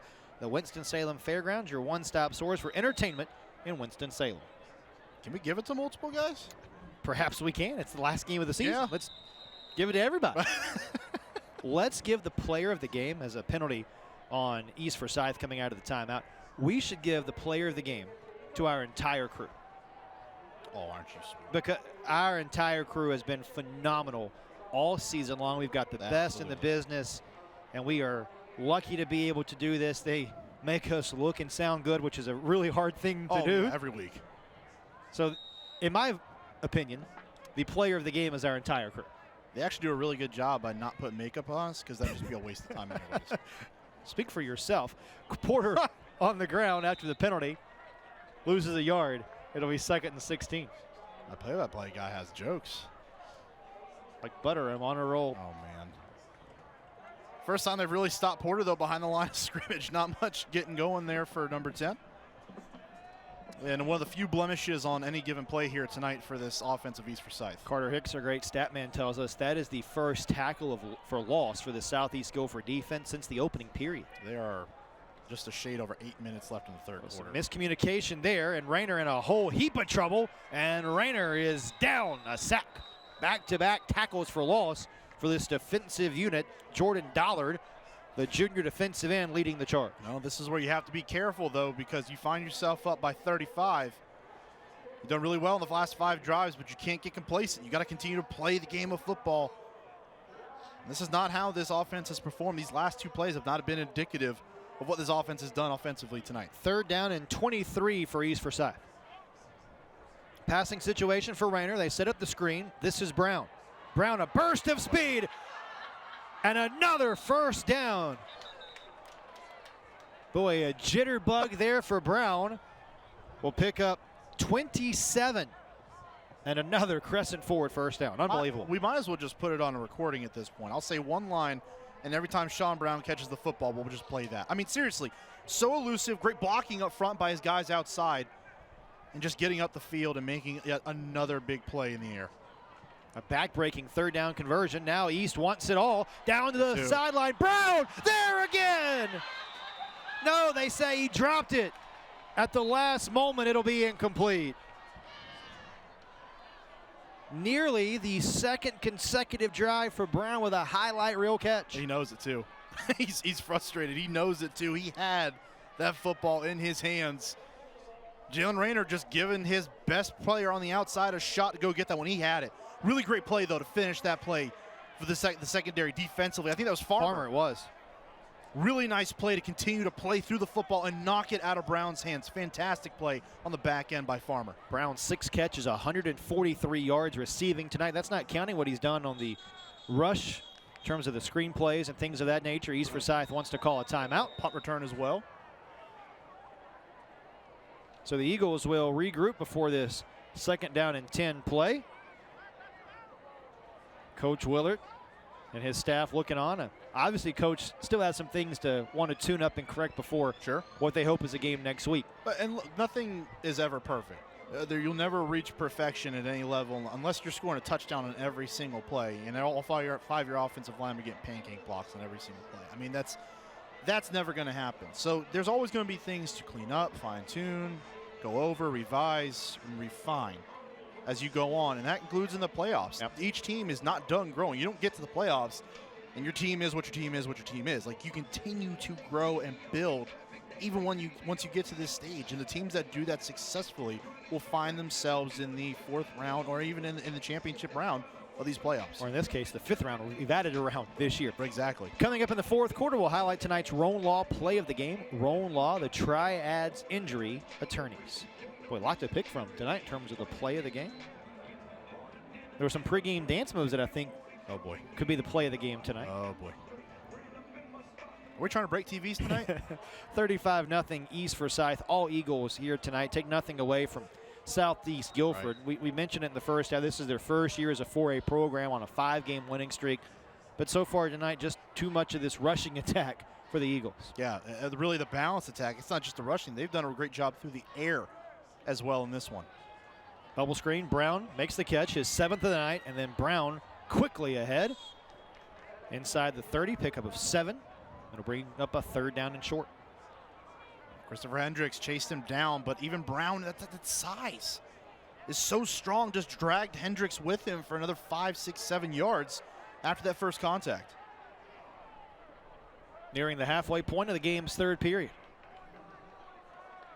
And Brown's been the star here in the last drive and a half or so, but I mean, you're forgetting about some of the other guys that play on this offense as well, and they're so impactful.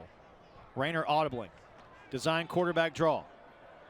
Gaping hole for Rayner. Look at the vision, and Rayner dances inside the 20-yard line. Another crescent forward 1st down for the junior quarterback.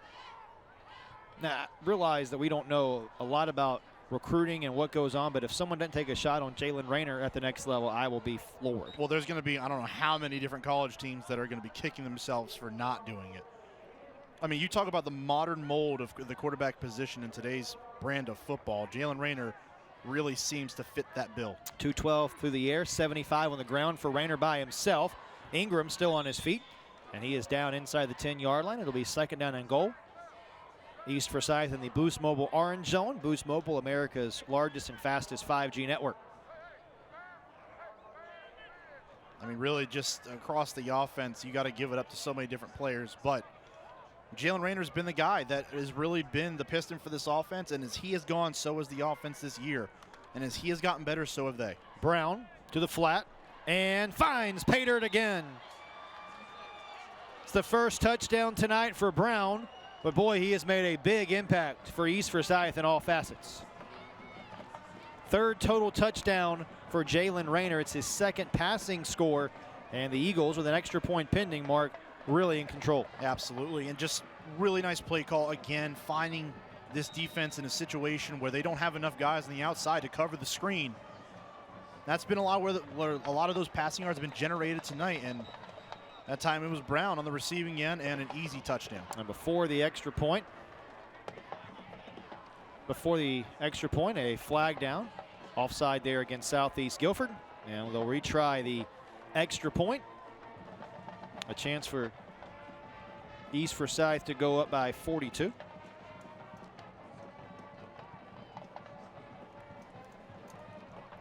And remember, that 42-point margin is the threshold for the running clock, even in the playoffs. It's still implemented. And again, it's Conrad on for the extra point. Conrad has not missed an extra point tonight. And just to prove there is no broadcaster jinx, he drives that one through, and it's a 42-point lead for the Eagles. We'll take time out as well. Back with more 3rd period action as Rayner finds Brown. Well, it's been a dynamic combination for the Eagles, and they are soaring high at home tonight. East Forsyth by 42 when U comes back to Kernersville.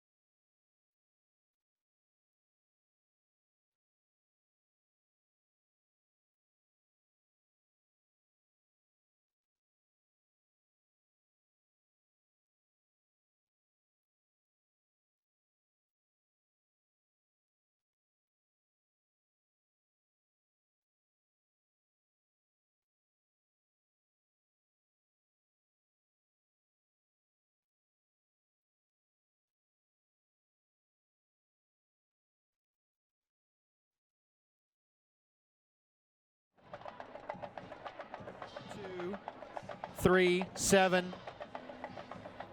All dancing tonight on that East Forsyth sideline as the Eagles up by 42 points. Coming up in the 4th quarter, we'll have tonight's West Rock scoring summary. West Rock, your local leader in paper, packaging, and displays. Come join our team at jobs.westrock.com. 42-point lead for East Forsyth. Conrad to kick it away again. And Conrad with another touchback. This one a little shorter though. Maybe trying to get one that's returnable, but he's trying to have some gamesmanship now. Isn't that? We're at the point now where Conrad, you can't do anything but kick a touchback. Like, even if he tries to kick it in play, it's going to be a touchback. Must be a terrible life. Yeah, it really is. Yeah. Don't have to do anything on kickoffs. Man, that's crazy. Almost like, any day that begins with a consonant or ends in Y, it's going to be a touchback for Conrad. It's the way it feels now. 5:42 for the game's third period. And a 42-point lead for East Forsyth here at home. Drives that are going forward are really built to work on next season, get that pride back under your belt, and earn some respect here. Get some of that pride back on your side. Mosley on misdirection there for Southeast Guilford. Just a couple of yards that time. Such tough sledding for Southeast Guilford tonight. That front four has been really dynamic for East Forsyth. Yeah, and they just happen to run into a team that's really starting to reach its peak. You want to get into the playoffs when you're on a roll and you're reaching your potential and you're finally getting to a point where you're peaking. That just kind of seems where East Forsyth is at, and Southeast Guilford just got the short end of the straw here tonight. This is a Southeast Guilford team that's playing really well coming into the playoffs. They had won 5 in a row. They beat Northwest Guilford, a team that we saw earlier this year, 17-15. Then they beat Page in overtime in the regular season finale. 2 important rivalry games to win coming down the stretch. And they felt like they had a really good game plan coming into tonight, but ran into a buzzsaw. And realistically, they may have. It's just when you're going against an opponent that is firing on all cylinders, such as East Forsyth has been in the later parts of this season, now coming into tonight, realistically, sometimes there's just nothing you can do. You can play the best game you possibly could have, and it's just not enough. And that just seems to be where the Falcons have found themselves tonight. A very good team. They've played against a lot of really good teams and have had a lot of quality wins this year. Just a team on the opposite side of the field that was better than them tonight. 1 for 7 on third downs tonight, and blown up in the backfield again. It's Elijah Hawkins, the sophomore, that sneaks through and gets the big stop. I'm not sure anyone blocked Hawkins that time. He came firing off the football, and there was no one that seemed to put a hand on him right in the middle of the field. You see right here. There must have been some miscommunication amongst those interior offensive linemen between your center and guard, because Hawkins just came straight through. He almost stumbled because he thought he was going to get hit. And now 4th down coming. By the way, the winner of tonight's game, and we presume it to be East Forsyth, barring a big comeback, will head to Charlotte to take on Audrey Kell next week, the number 4 seed in these playoffs. Audrey Kell blitzing Northwest Guilford tonight, 48-7. Nobody back deep here. And it'll be East Forsyth football from their own 40-yard line. It's a fun time of year. You start seeing some of these unconventional matchups. 39-yard punt, no return. Clock continues to move, as you can see there with that 42-point margin. This new playoff format does offer something, regardless of what the stance is personally on the reconfiguration of the playoffs and the divisions around the state. It does offer you a chance to see some of these playoff matchups you never thought you'd be able to see. Some of the number 2s now coming in for East Forsyth. KJ Wright will run the show from the quarterback position for the rest of the contest. Hands it away to Fisher, who's just in. Fisher had a few carries last week in the win over West Forsyth, picks up just a yard, and I think that's a larger point for you, Mark. We haven't talked a whole lot about it on the air this year, but the North Carolina High School Athletic Association going to just the 4 state champions. Gone are the days of the subdivision where there were 8 state champions in the 4AA, 4A, 3AA, 3A, and so on. Just 4 state champions. Coaches, I think, mixed on it. I think most of the folks that we talked to liked the 8 state championships, felt like more kids got a chance, and certainly understand that. That one kept by Wright. But as most of the coaches have told us, they do think the NCHSAA got it right in terms of going ahead before the season began and splitting teams up east and west, so you already knew if you were going to be in the east or be in the west. Yeah. Southeast Guilford is a perfect example. This is the first time they've gone west. Remember when they went to the state championship game in 2018, and even the last 2 years in the playoffs, they've had to go east to Clayton, to Fayetteville. That's not an easy trek. Right, and think that realistically the haul that you have to go through to get to that side of the state, it impacts the way your football team can play, because you're not staying overnight in a hotel. You're driving the day of the game to get over there. So realistically, this is a better situation. KJ Wright to throw, first time tonight. That ball underthrown, incomplete. Targeting Nasir Graham. That's Tim Davis, beg your pardon, that was in the game there to play quarterback. So Davis, the 3rd different quarterback used by the Eagles tonight. That was his first passing attempt of the season. Interesting. But to finish the point, now everyone knows where you're going to be. There's an RPI formula as well, so you can sort of monitor where you're going to be as the season moves along. Exactly, because usually in the past it was kind of almost like a toss-up. If you were sitting closer to the middle of the state, if you were going to be east or west, and no one wants that uncertainty. I mean, think about it from a 4A standpoint. Just in this classification alone, you think about some of the teams, Richmond County, Scotland County, some powerhouse programs that are right there on the line of, do they come east, do they go west? Punting attempt for the first time tonight by Conrad. Punt is muffed, but Southeast Guilford falls on it, and they will have the football as the third quarter winds down. East Forsyth, a great example. They didn't know in the days of subdivision if they were going to be up in the 4AA or down in the 4A. It just depends on who makes the playoffs and if it pushes you up or down or east or west. Yeah, absolutely. So now you have the opportunity to really find some solutions early as the season goes on. A nice foundation to really work off of, and you got an idea of who you could potentially face in the playoffs. Well, that should take us to the end of the third quarter. It is all East Forsyth. Here in the opening round of the 4A state playoffs, the Eagles out to a 42-point lead, and we will have the final stanza of the season for us on the other side of this timeout. You're watching the Winston-Salem Fairgrounds Friday Night Rivals presented by Rowan Law.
Welcome back to Freddie Lewis Stadium, where the Eagles are up 42-0.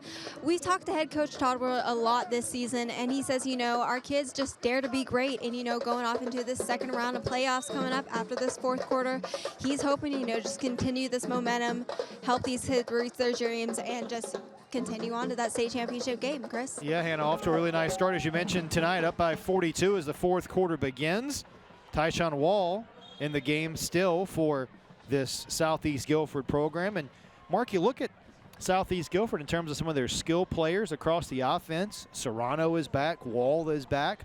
Sure, they're losing a lot, but Caldwell also coming back. Farmer, a senior, they'll lose him, but there's a lot of pieces in place for Southeast Guilford as they go into their second year as a 4A school next fall. And really, again, think about how good they were this year. Now you're getting a year of experience under your belt. You're growing with a full offseason at this level as well. So look out for the Falcons. They're going to be back next season, that's for sure. They're going to finish 7-4, and there are a myriad of teams across the state that would take 7-4 every single year when 5 of your last 6 games you are still on that winning season path. We mentioned it earlier, Southeast Guilford has not had a losing season since 2009. They went 3-8, and it's been a season of growth. I mean, they've lost a lot of tough games because they were maybe undermanned a little bit because they had some COVID issues, as a lot of teams have dealt with that throughout the course of the season. But nothing to be ashamed of if you're Southeast Guilford tonight. No, not at all. I mean, you come in, and again, you're just going up against the buzzsaw. It's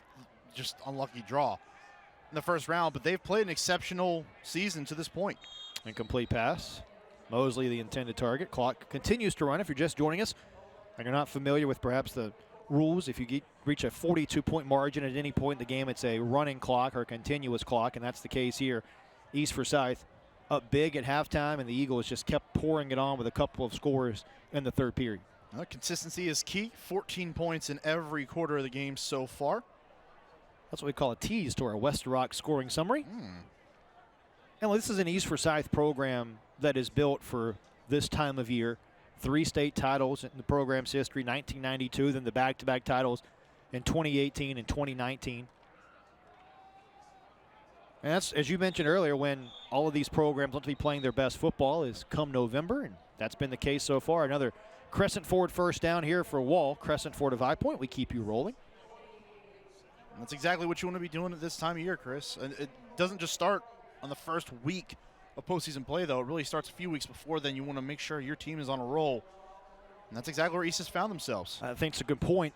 They had that triple overtime win here at home a couple of weeks ago over Glenn, then beat West Forsyth last week. A couple big rivalry games that, as Todd Willard said, really propelled this club into the playoffs. The win over Glenn, Coach Willard said, removed any doubt that this team could be pretty good. Exactly, and then they can play with anyone in the state, too, because Glenn is one of the very best as well. Rolling out here is Serrano. Ducks under a couple of defenders and stumbles across midfield.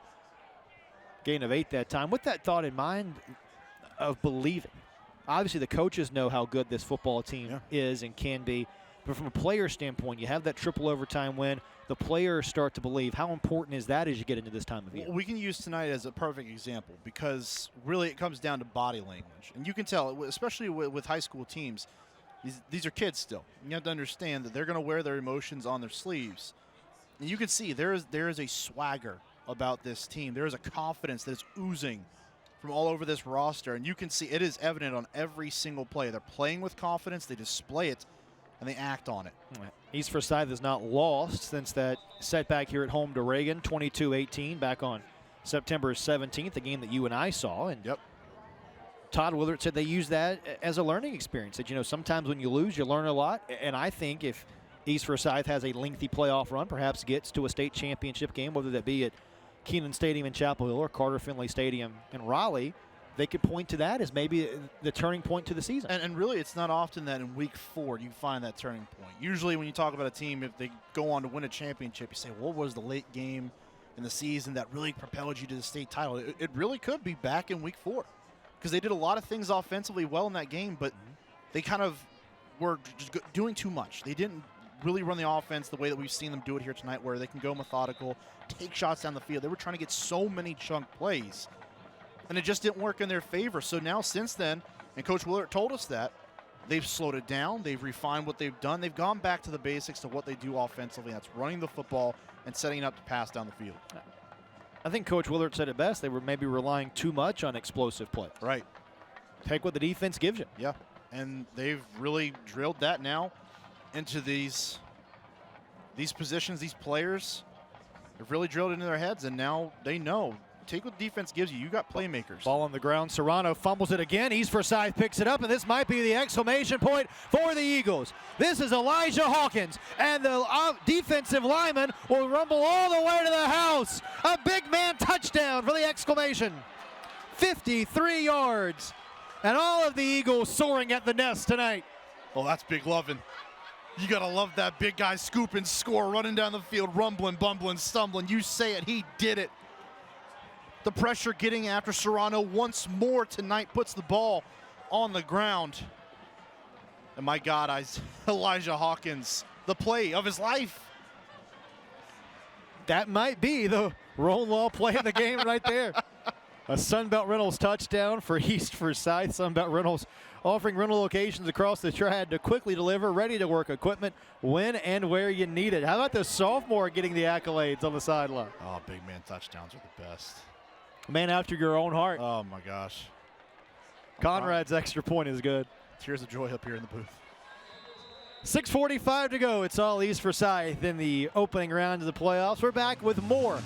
We've seen a little bit of everything tonight. A couple of fumbles on this play, and it's Hawkins, the big sophomore, rumbling his way all the way for pay dirt. 54 yards and a big lead for the Eagles at home.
(49-0) East Forsyth as we get back to action here in the fourth quarter. Mark, let's look at tonight's Winston-Salem Fairgrounds Player of the Game.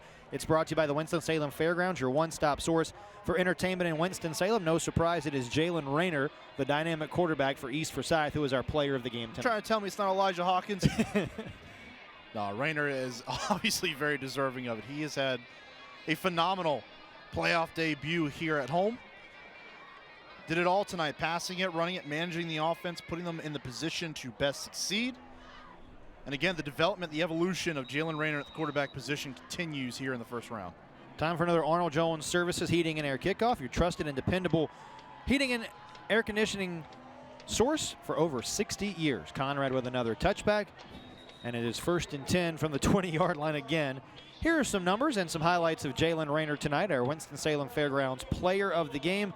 Did it with his legs and through the year as per usual. Yeah, I mean, dual threat. Again, one of the best in the state, and each week that goes by and he gets more experience under his belt, he just continues to get better and better and better. The poise in the pocket, rolling out, making accurate throws. And that was off his back foot. Right. You just talk about a true playmaker at the quarterback position, and you've got one here in Kernersville. 12 of 17. 218 yards on 17 attempts of the year, 8 rushes for 73 yards. East Forsyth calls a timeout. Come on.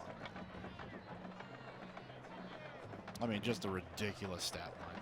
So while East Forsyth calls timeout, we'll step aside as well. It's 49-0 Eagles. We're back with the conclusion after this on the Winston-Salem Fairgrounds Friday Night Rivals, presented by Roan Law.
Here's tonight's Roan Law Play of the Game. Roan Law Triad attorneys who are here to help. How about that catch by Sean Brown? Just an unbelievable effort for the wide receiver. Yeah, effort's a really great way to put it, because it looked like he just misread the ball in the air, but turned around, came back, levitated almost, and made a sensational catch on the back shoulder. Finished tonight's game, 8 catches, 156 yards, and that touchdown catch on that same drive. It's decent. Yeah, not a bad night. That's okay. Serrano keeps it and fights ahead for some extra yards. I imagine it's tough for the team that's on the short end of the score like Southeast Guilford is tonight, knowing that there is not a practice on Monday, there's not a game next week, especially for those seniors.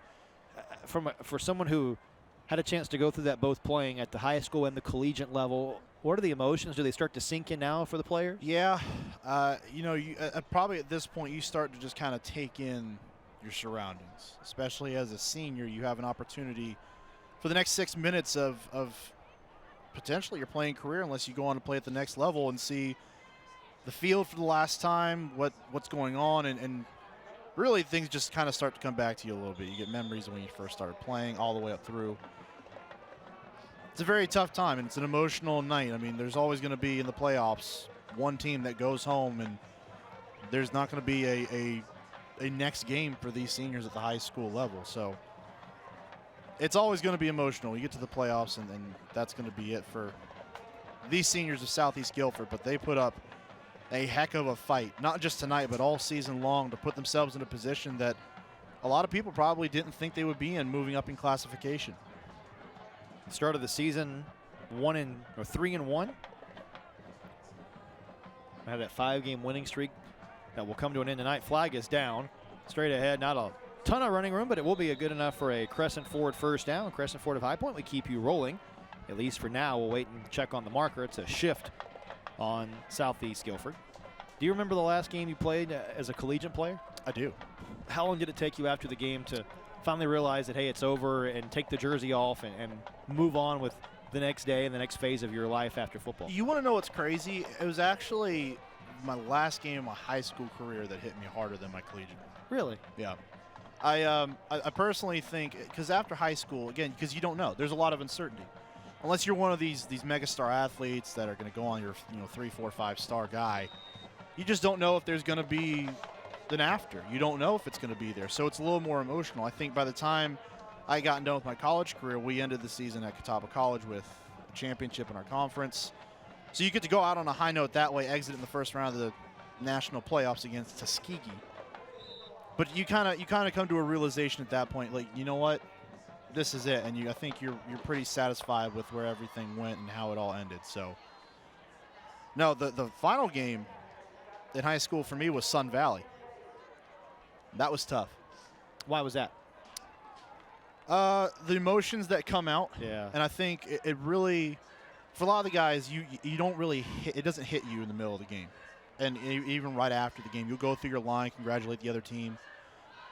For me, it was seeing my head coach, Hal Capps of greatness at Western Alamance, at Mooresville at the time.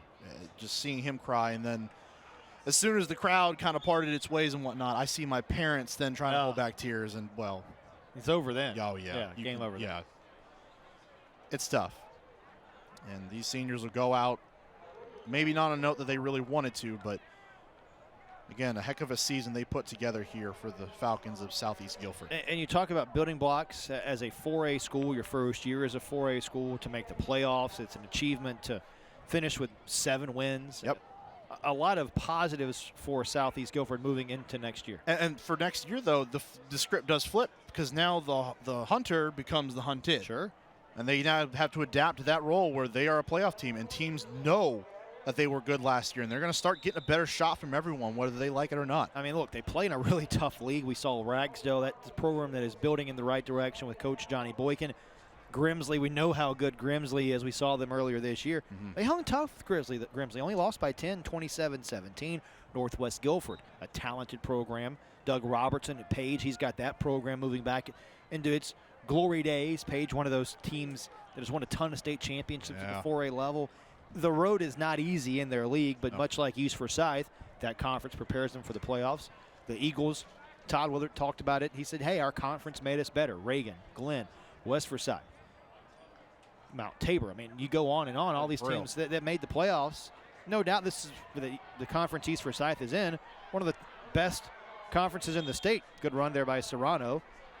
Southeast Guilford now over 100 yards rushing for the game as East Forsyth trying to finish up a 49-0 shutout. I got to tell you, I'd be hard-pressed to think that maybe these Falcons wouldn't be better next year, and it could be because the play right here of Serrano at the quarterback position. A nice little decision that time, stays inbounds after avoiding the pressure behind the line of scrimmage and keeps running for a long gain down the field. Serrano was the backup.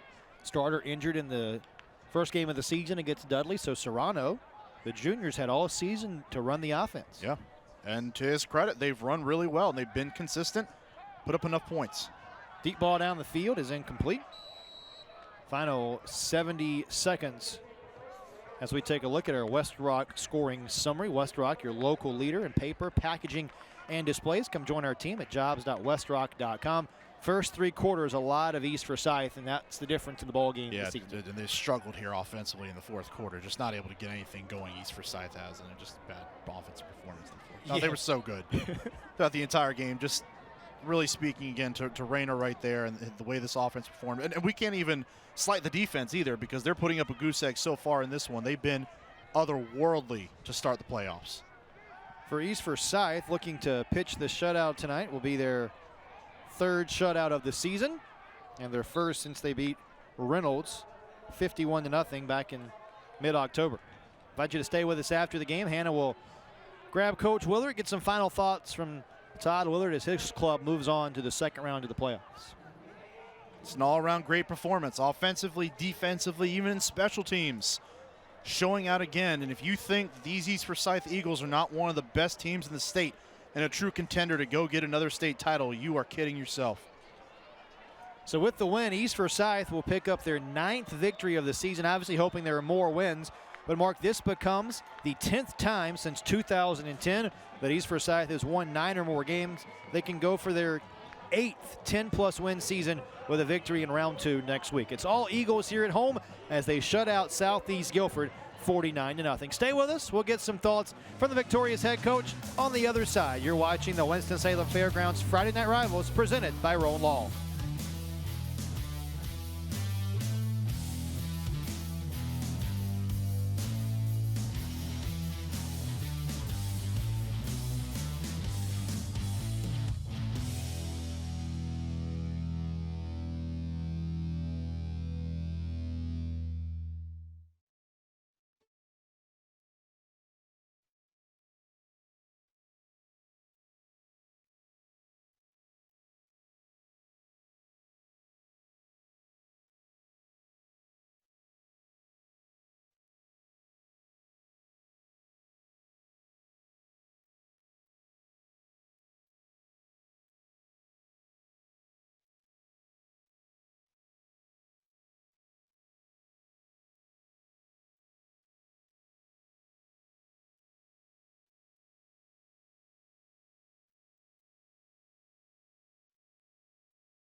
$49-0 East Forsyth wins their opening round playoff game. Down to the field, Hannah Brady standing by with the winning head coach. Thanks, Chris. I'm here with winning head coach Todd Willett. Coach, you know, never having played the Southeast Guilford team before and then coming in and winning 49-0, you know, how proud of this team are you? I'm very proud. I wasn't really sure what to expect. They're a 7-3 team, play a great conference. So just so happy that we came out and dominated like we did tonight. Absolutely, you certainly did that. And, you know, moving into the 2nd round of the playoffs, you know, how are you going to get this team ready? Hey, we're going to stay focused. We've been doing it all year, and we're going to keep on going. Got to head down to Charlotte, I believe.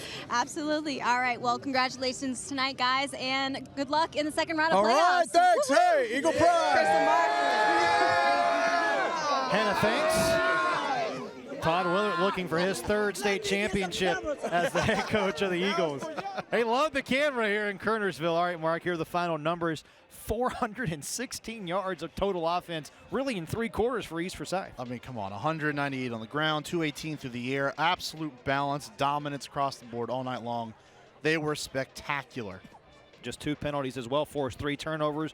A lot of boxes checked for East Forsyth as they move on to face Audrey Kell next week. Yeah, don't think that Audrey Kell is going to lay down either and not take this team for real, because if there was a team in the state that put everyone else on notice tonight, it may as well be East Forsyth. So big win for the Eagles tonight. Tonight we'll conclude our Friday Night Rivals coverage for this season.